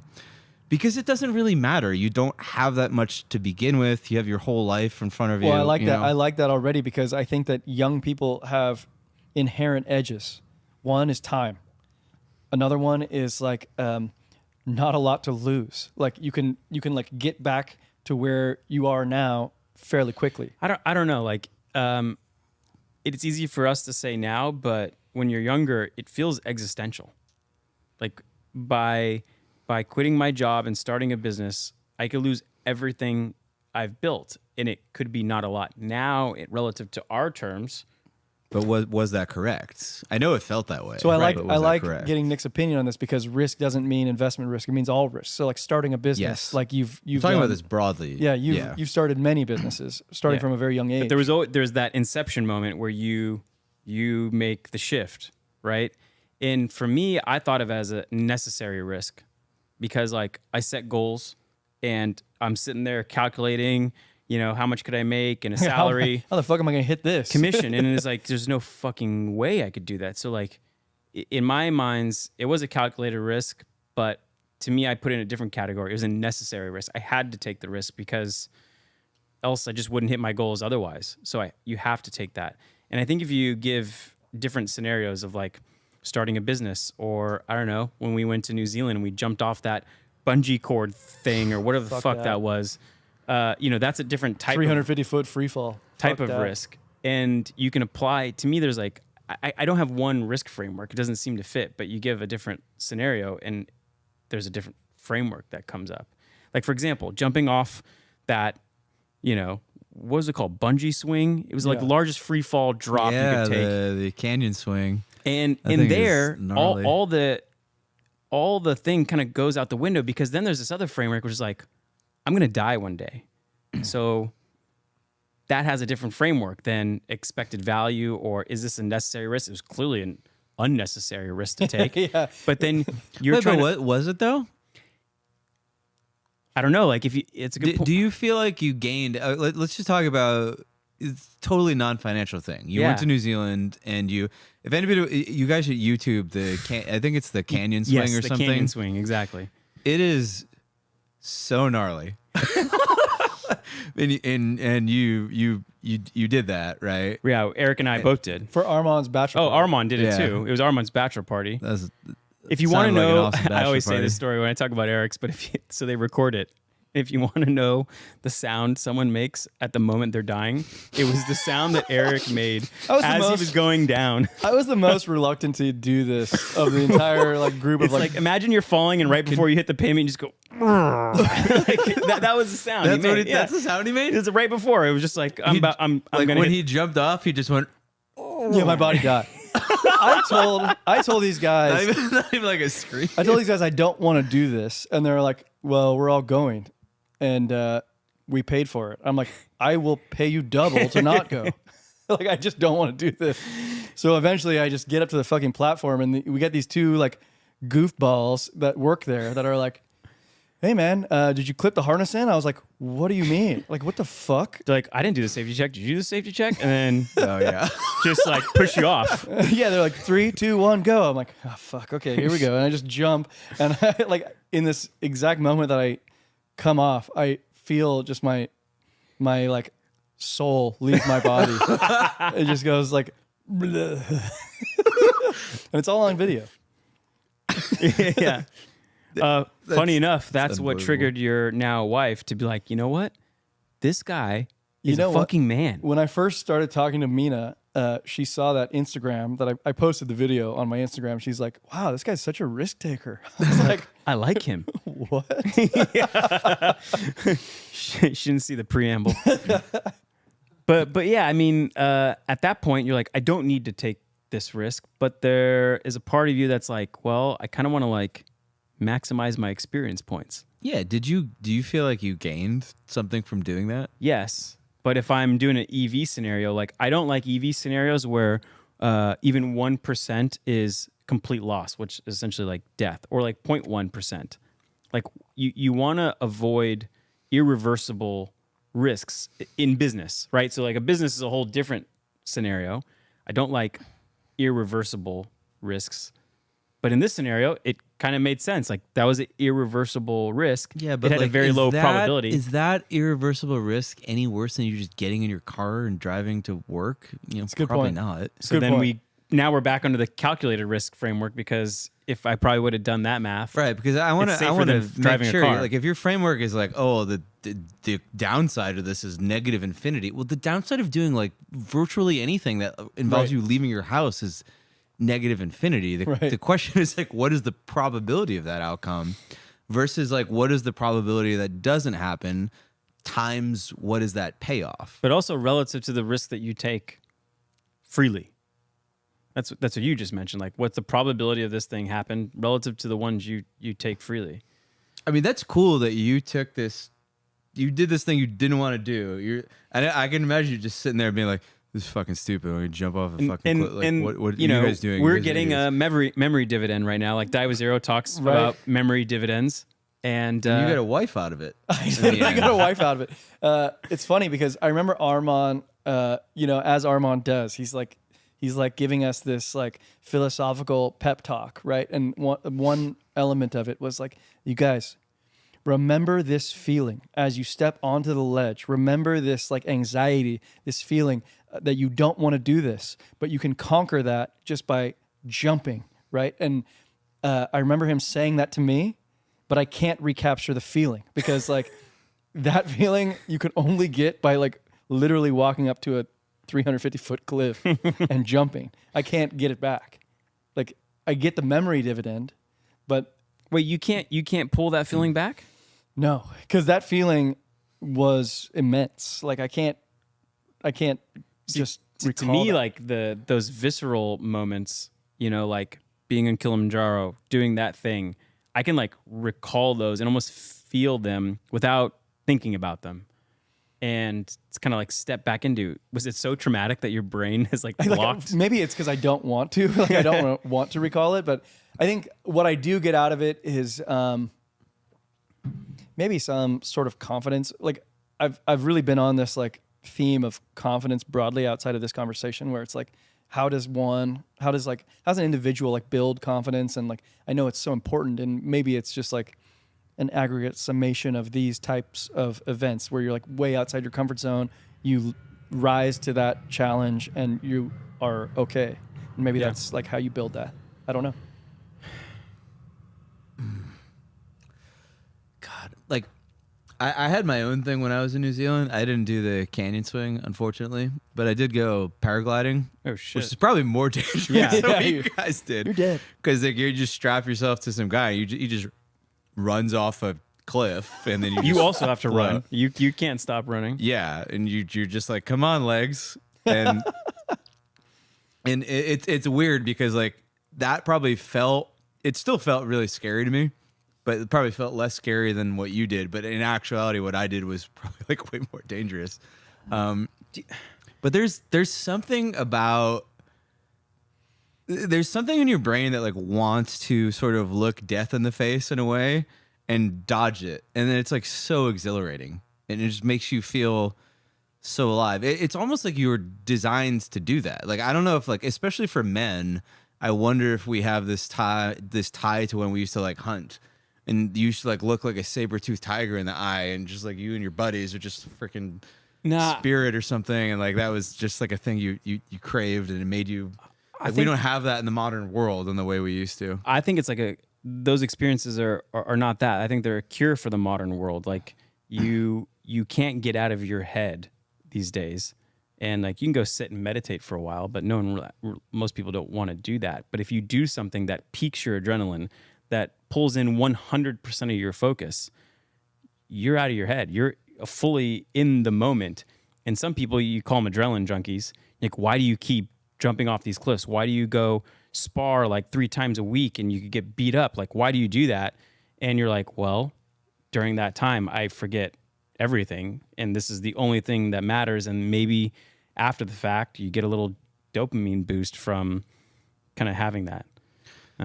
Yeah, there's like an interesting meditative aspect to it. Yeah, I think right? so. It's like most of our real lives are like we go through most of our life on autopilot. You know, we're just like running these programs.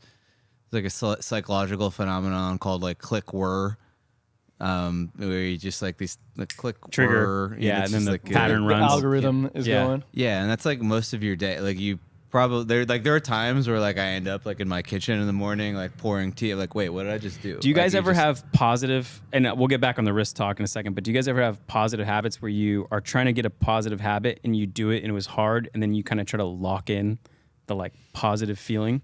Oh man, I don't do it actively, but you just jogged my memory. You like knocked loose a granule of memory from college, actually. Okay. So Nick and I were actually involved in this. It's called Students in Free Enterprise, where we were part of this like presentation team where we talked about all this like entrepreneurial work we did for the university, helping our local communities and stuff. And we like traveled around the nation, competing against other teams that did this. And I remember you describing to us, giving us like an Armon-esque pep talk, where you're like, guys, tomorrow we're gonna present this, but I want you to visualize it right now. I want you to like see the room. I want you to smell what the smell is going to be like as we come down the elevator. I want you to like really be in the moment as we have this experience. But it was about like, I want you to feel the nervousness now, so when it comes, it's not foreign. Like you feel the queasiness in your stomach when you go up. You feel your hand shake, so that when it comes, it's not.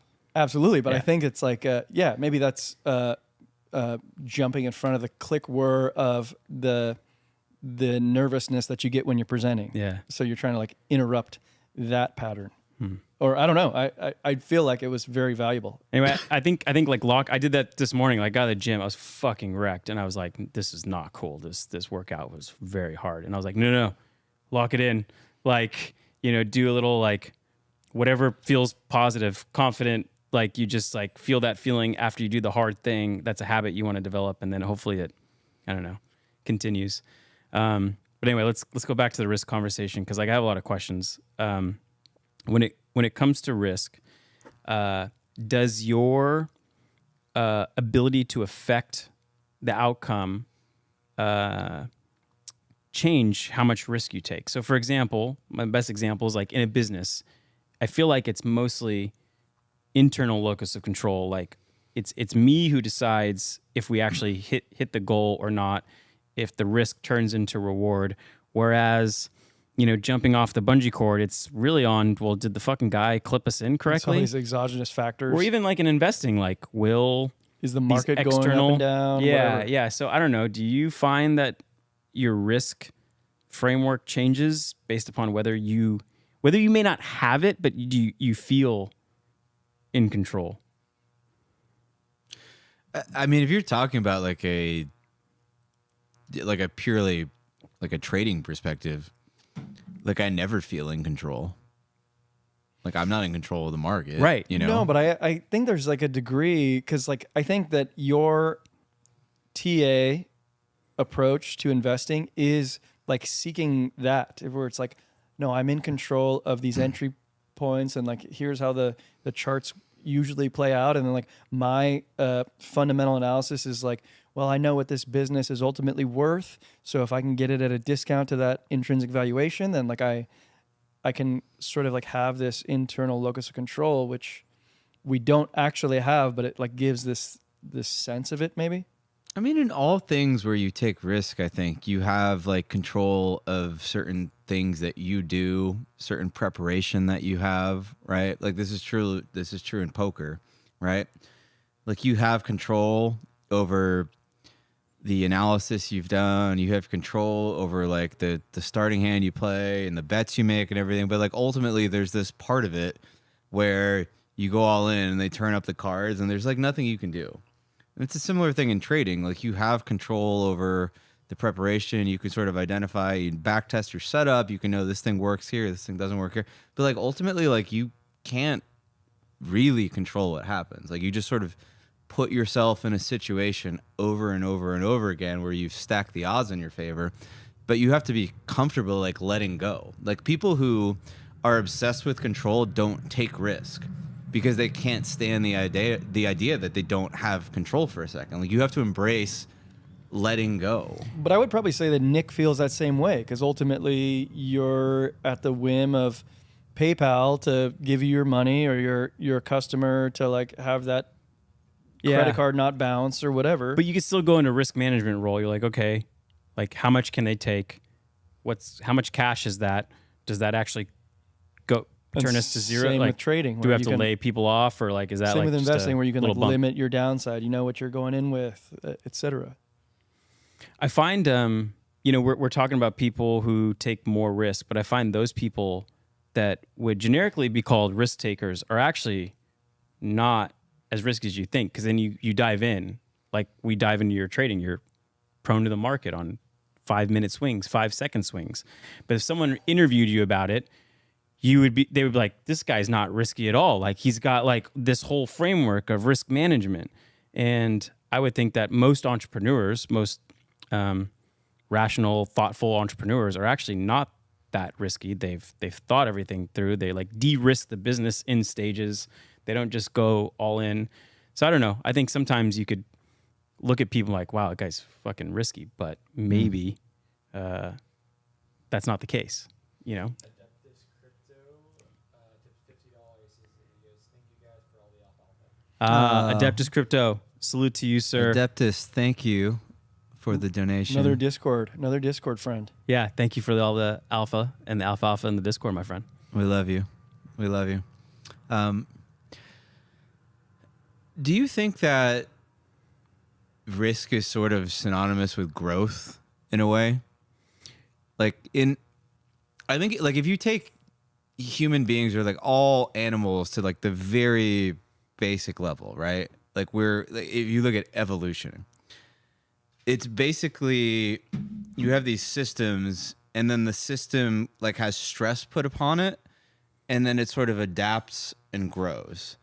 And this is like a framework or model I see everywhere in life, right? And like I think if you look at if I were to just take two people, right, and say this person, their whole life has put them in like sort of relatively controlled but stressful situations, and this person has avoided all stress their whole life. Like the person who's put themselves in the stressful situations, like I feel like 98 times out of 100, like is going to be like, they're going to be a more interesting person. They're going to be a more developed person. They're going to have grown like so much. Like there's something about risk that is synonymous with stress.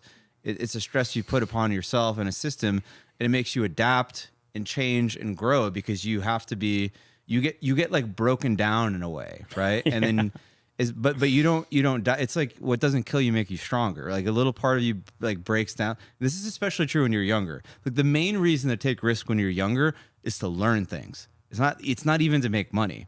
It's that in taking the risk and like getting devastated or losing or doing this, like you go through the school of hard knocks and you're like, oh, that didn't work. Why? That didn't work. Why? And like somebody who does that 1,000 times in their life versus somebody who never puts themselves in that situation. Like, of course, the person who like is just running in, to the freaking hurricane all the time and getting knocked down and broken down is going to keep putting themselves back together in a more resilient way. Does that resonate with you? Yeah, I think it does. Like, I mean, you did bring up the cost of it, which is it could be this very traumatic experience that lasts, day, could last years. But on the other side of it, you are better. It's the same thing in investing, right? Like Right. we always talk about like risk of ruin. Like if you blow your entire account, like if you over lever, like you can never recoup the investment. You're just liquidated. And then if you go down negative 99%, like Solana is a good example, right? You could have bought the top of Solana. You could have gone down 97, 98%. But if you didn't use leverage and someday Solana flippins Ethereum and it goes to $20,000, well, in the end, you've actually won. You've made a bunch of money because you eliminated taking yourself completely out of the game. That's risk management, like, which is important. So again, like taking risk doesn't mean no risk management. Like you can't kill yourself. You can't jump off a cliff with no bungee attached to you. Have you guys seen this Peter Thiel talk, little episode? I don't know where it's from, but he talks about how failure is always bad. Like people celebrate failure. They're like, oh, you should fail and fail again. I have fail heard again. that talk, and I always thought it was stupid. So he said that his point of the talk is that the lesson you learn from failure A is not the lesson you need for project B. And if you fail in project B, the lesson you learn from failing in project B is not going to necessarily help you in project C. I think that's like in the mechanics of whatever the project you're starting, but there is this persistence muscle that develops no matter what. And that's what I think that's what you're getting to, that like you develop that fortitude. And I think maybe developed that muscle over time. I think I agree with you. And what I'm identifying here is kind of like the alpha is like you want to be able to get outside your comfort zone. That's taking risk. That's where you grow, right? And if you go too far out, that's where the problem is. Like you don't want to go too far out of your comfort zone where you don't know what you're doing and you end up dying or end up blowing up your portfolio or whatever. But if you can get like slightly outside your comfort zone over and over and over again, that's like where you grow and you learn. And I tend to think that like all of these experiences that you aggregate become your wisdom over time. And maybe it doesn't directly apply, like Peter Thiel said, to your exact next project, but ultimately it does apply to your life. Yeah, I think the alpha from it I've learned over time is like, because I've had times in my life where I'm very risk adverse, and it feels odd to me when I'm like, why am I so scared of everything? Why am I every new idea? I'm like, yeah, but that's risky. Like we need to restrict things and stay true to what is already working. And I realized that like, when you go through life, you have these times when you're in a fear-based state. There's times when you're in a greed-based state. You're trying to be opportunistic and grow, a growth standpoint. There's other times you might be in an envy-based state where you just, and I think it's important to like feel where you are in your life. Like, are you in a fear-based state? Are you in a growth state? You're ready to grow?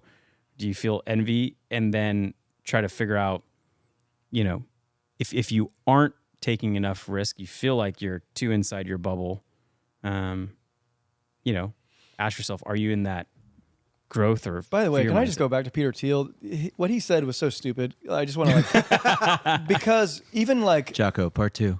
yeah, that's stupid. Because even let's look at like Zuckerberg, right? Who was like an immense success. Like along his path, he had failures, right? Like it was called the Facebook, and it was like a app where you could like rate the prettiness of your student peers, right? Like that's how his fucking business started. I think that was hotornot.com. But that's how he started as well. And you know what? I'm just trying to say to Peter Thiel, like that initial idea was a failure.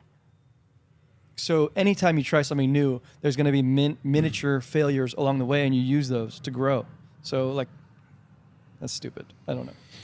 I mean, your impetus for bringing this topic up is because you just felt like in general, there's not enough people taking risks, particularly young people. I've been having a lot of interactions like my whole life, but especially recently, where people are just paralyzed. They're just like, I don't. And it started in the financial sense, right? I was talking to so many people who are like close to my age, and they've just had like $100,000 of cash sitting in their bank account for. Okay, so this is what I want to years. ask you. Do you think this is like a fourth turning thing? Like when you're in a global environment where like institutions start to crumble, there's infighting. Does that like No, kind of set the I context don't think for this it, or is a not at all? fourth turning thing. I think there's this weird state of, I don't know if it's America or all of the Western world right now, where there's like a fragility of all of the people who are young. Like people are extraordinarily loss averse, and it's not just with money, it's with like with their own sense of self-worth. Like if you look at like Gen Z and Gen Out, like they all say they have like massive anxiety, and everybody's like, you invent all like the freaking trigger words, and like you have to snap instead of clap and stuff. Like the stuff like sounds comedic, but it's real. And this lack of resilience, right? And I don't know if like people say it's from the helicopter parents wrapping their kids in bubble wrap their whole lives, or I don't know where it comes from, but there's a generalized sense of like everything is going to like destroy me financially, mentally, emotionally, and I don't know. I just need to like just shack up in my house and just Instagram memes on.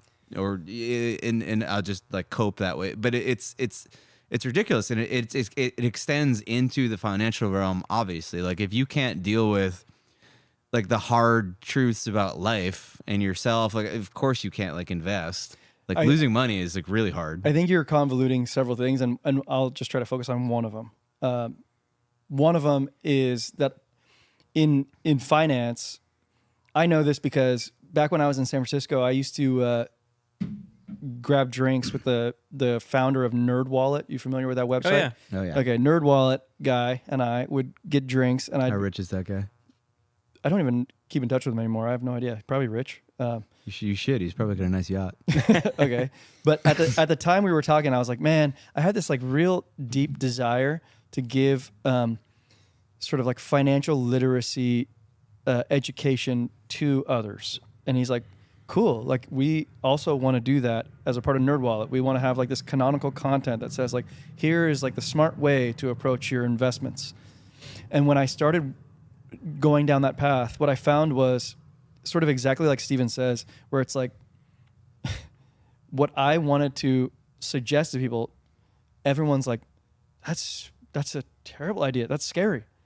Because everybody out there is getting advice from older people, and not everybody's desired financial goal is the same. They're actually dramatically different. Like an older person probably wants to preserve wealth, where a younger person wants to grow. So you can't actually tell somebody like, here's the best way to invest, because like it literally is different.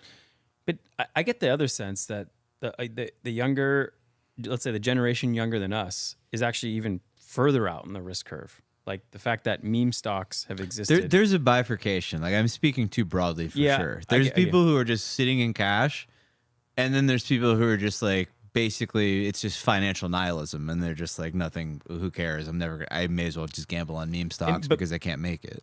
Right, and I think that is the financial nihilism is the cause of that. Like which is different from like the PTSD of like the boomer or the silent generation, where they're just like they went through the Great Depression and they're just like, I just bury gold in my backyard and buy bonds or some shit, Which there's like different things at play there. What's your? I mean, you're probably the best person to speak about risk. You're ex-professional poker player, you're a professional trader. Like if you give like one takeaway when someone is approaching a decision that involves some level of risk, I don't know, you got any like general friend to friend, advice you would give over coffee to someone? Yeah, it's a pretty broad question. I think it's easy it's probably easiest in the financial sense, right? Because in the financial sense, a lot of people are just like, should I invest in like the NASDAQ or should I buy bonds? Like those are kind of the extreme, right? And like if you're young, you should just go to jail if you buy bonds. Like you should not be allowed to own bonds if you're freaking 20. It's just so That's your advice. ridiculous. It's stupid. It's mathematically ignorant. Like just just fucking buy the Nasdaq, embrace technological development, and ride the wave. Like, like unless you want to just like opt out of society, like you don't believe that the U.S. is going to create great things, and just like if the Nasdaq doesn't do anything when you're 20, by the time you're 50, like America's dead. Like you just who cares? Okay, at I'm that so point glad anyway? you said that. Actually, I think it's like bad advice, but I'm so glad you said that because I don't think it's bad advice. How is that bad advice? I just don't think that's your best advice. Is what I'm trying to say. What is better? Do you think you should buy bonds when you're 20? No, and I actually want to edify you because when I was going through the CFA program, there was like a group of us that studied together. They worked at BlackRock. One worked at like MSCI Global. This girl at the time, she was like my age, and she's like, "Hey, after we take this exam, do you mind looking at my 401k allocation and just like helping me with it? I'll take you out to lunch." So I go sit down with her, and I was just like, "I'll just make this easy for you. 100% stocks." We were like in our mid 20s or something, and she's like, well, the CFA curriculum did not suggest that. I'm like, well, the CFA curriculum is stupid. Like, it should be 100% stocks. And I was getting backlash for that for a long time. Steven just suggested it because I think it's also correct. But it was funny to me to hear Larry Fink, CEO of BlackRock, come on CNBC like a week and a half ago, and he said the same thing. He's like, I think a 60-40 portfolio is stupid. Like, young people should just own 100% stocks. And I agree with you. But I don't think that's like my best advice for risk. I don't think it's yours either. I want to give a piece of advice for risk.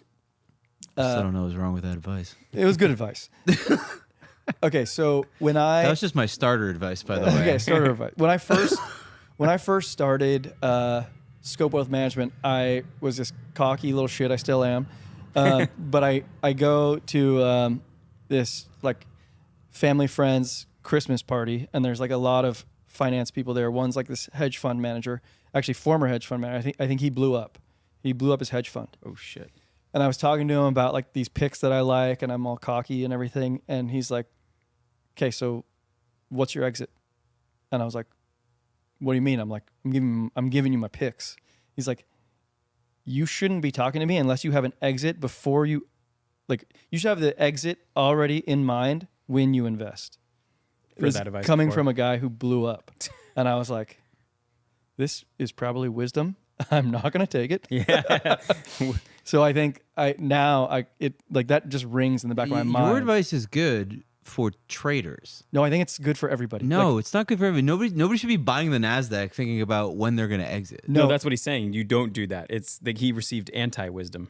I think you Wow, I just should. totally missed that point then. No. I think you should have an No? exit on the way down at the minimum. Like, I don't mind not having an exit on the way up, but on the way down, you should know what is my, like, there's people out there in crypto land that didn't have an exit and are hurting. You should probably have an exit at all times on the way down. In advance. Yes. Like, know when, like, hey, this is That is good. Like if you're doing non-investing stuff, like buying crypto, yeah, you have to have the plan beforehand. You got to know how you're going to exit, going up and going down. Because if you do it like when it's happening, you're just going to be just full fear mode. You're like the wrong part of your brains. It's not even going to be your brain. It's going to be like your brain stem or something, some lizard brain, just like reacting, and you're going to make terrible decisions. So that's definitely true. I'd say like my best advice is something that I think is natural to the four of us, which is thinking probabilities. Like especially when you have something uncertain, life is probably the most uncertain thing. It's probabilistic. 10% might go one way, 80% the other, 10% another way. And, the expected value calculation is kind of like sadly how I kind of operate my life. Like, it's how we prioritize what we get done for the week in the business, what we try to accomplish in a year. It's how I try to figure out where to live and what to do with life. And I think it's probably one of the most powerful frameworks you could have is what's the probability of something times its impact, and thinking probabilistically is got to be the best framework for risk I can think of. Yeah. Risk of ruin as well. But like when we're talking outside the financial sense, or we're talking about like investing, right? Like the risk of the Nasdaq going to zero is like basically zero. It's zero. Like if it goes to zero, nothing matters. Yeah, but Yeah. do you guys Doesn't matter. constantly, like when you're going through your day-to-day life, do you have this like mini formula going on in your head? Like could don't- jump off that canyon swing and 99.9% fine, I'm fine, 0.1%, maybe I'm not fine. I mean, absolutely. Yeah. Like, whether we think about it or not, like it exists in the subconscious or the conscious. okay. Has to. Yeah, I think I don't know. Maybe we should wrap it at this Yeah. point. But when I think about this, like I used to do a lot of like I used to play poker. I've back tested a lot of systems, whether it be in trading or whatnot, right? And my brain is just like attuned to thinking about the graph that you get, right? And like you guys are familiar with the Kelly criterion, right?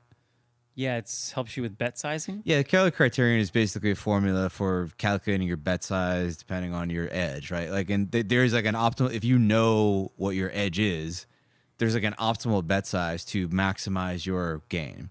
Because this is like an interesting thing about trading, but also like just risk in general, right? Like, if you have like $100 and you lose 50% of your portfolio and you have $50, well, you don't have to make 50% to get even. You need to make 100% to get even. And if you lose 75%, you don't need to make 75% to get even. You need to make 300% to get even, right? So when you get into that realm, like when you do have stuff you have to preserve, right? Like you're not just YOLOing. Like that is like actually a really important thing to think about.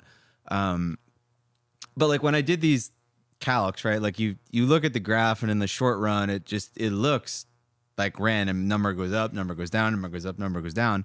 But then you like zoom way out and then it just looks like a curve going up, right? And that's kind of how I think about life, right? Especially when you're young, like you think about, you have like all these chances to make wagers, to place bets, to take risks, right? And in the short run, they go up, they go down, they go up, they go down. And it looks like you win, you lose, and there's not a lot happening there. But if you zoom out, like over the course of your entire life, like those wins, they like compound, and that like up and down, like actually just looks like a big, huge like hockey stick graph up. And if you don't take those risks, or if you take too many swings at bat, like you got to maximize your pitches, right? Because if you take one swing, you might miss, right? But if you have an edge and you get 1,000 pitches, like you will hit one of them out of the park. And sometimes it only takes like one, right? And you have to optimize for that. You have to get to the long run. And a lot of people, you know that like meme where the guy's like mining, there's the two guys mining for diamonds, and One one guy's of them like starts walking away. He's like an inch away He's from. like an inch away and he walks away and the other guy's right. There's like a lot of truth in that. Like if you don't give yourself enough, at bats, then you might miss out. And over the course of a life, that's like a really sad thing to. Yeah, you also have to miss ask out yourself, in retrospect, if I made this decision 1,000 times, would I be right the majority of them too? Because I plugged my ETH assumptions into the Kelly criterion, and it told me to allocate 99% of my portfolio to ETH. Maybe you should. Correct answer. Just your assumptions that you. Yeah. Before we wrap up, shout out to Miles S. He says, Dan Harrington on Hold'em is everything you need to know about barbell management. Bankroll management. Bankroll management? Yeah. Oh, shit. Dan Harrington was not very jacked, at least not in his later years, if you ever saw him. Okay. He's quite old. Is he still alive? I don't know. He's probably I not. don't think so. You're measuring his Hold'em knowledge based on his jackness? Is it where it was? No, he said barbell management. And I thought that was funny because he said bankroll management. But yeah, bankroll management in poker is a thing, and it has carryovers to finance, but also like life in general. And yeah, like when you get older, the risk of ruin becomes real. You can't lose everything, and like being able to lose everything when you're young, it's a real luxury. It's a real luxury. It really is. Okay. So tune into Irresponsibly Long tomorrow for some hopefully some calculated risks you guys got on deck. Yeah, some calculated, some no, they'll all be calculated. Okay. Yeah. They will be risky, but I think we're gonna some responsible, some irresponsible. talk about Robin Hood. Robin Hood. Okay. I can't wait to hear your. So just get my takes on it. bags now before I Some hear other it, and then stuff. just then sell them if you're It's actually probably gonna. bearish. It's definitely gonna open up like 20%. Gap open 20% tomorrow. Oh, fuck off. Yeah, I know you're I gonna. hope not. I He, haven't, he already feels the FOMO. I haven't filled I up have a yet. bag. Do you have a bag? No, Oh, poor guy. I have the app. filled Does up. that count? Fucking All right, guys. no-hitter. Thanks everyone for joining us. Thanks in the chat, especially for joining us live. We love having you guys here. And yeah, enter the little Z-Biotics giveaway. Buy some little collectible episodes. The site is now working and live, and you can go get this episode now. Anything else to close it out, boys? No, that was fun, guys. Yeah, that was fun. I had a great time. All right, guys.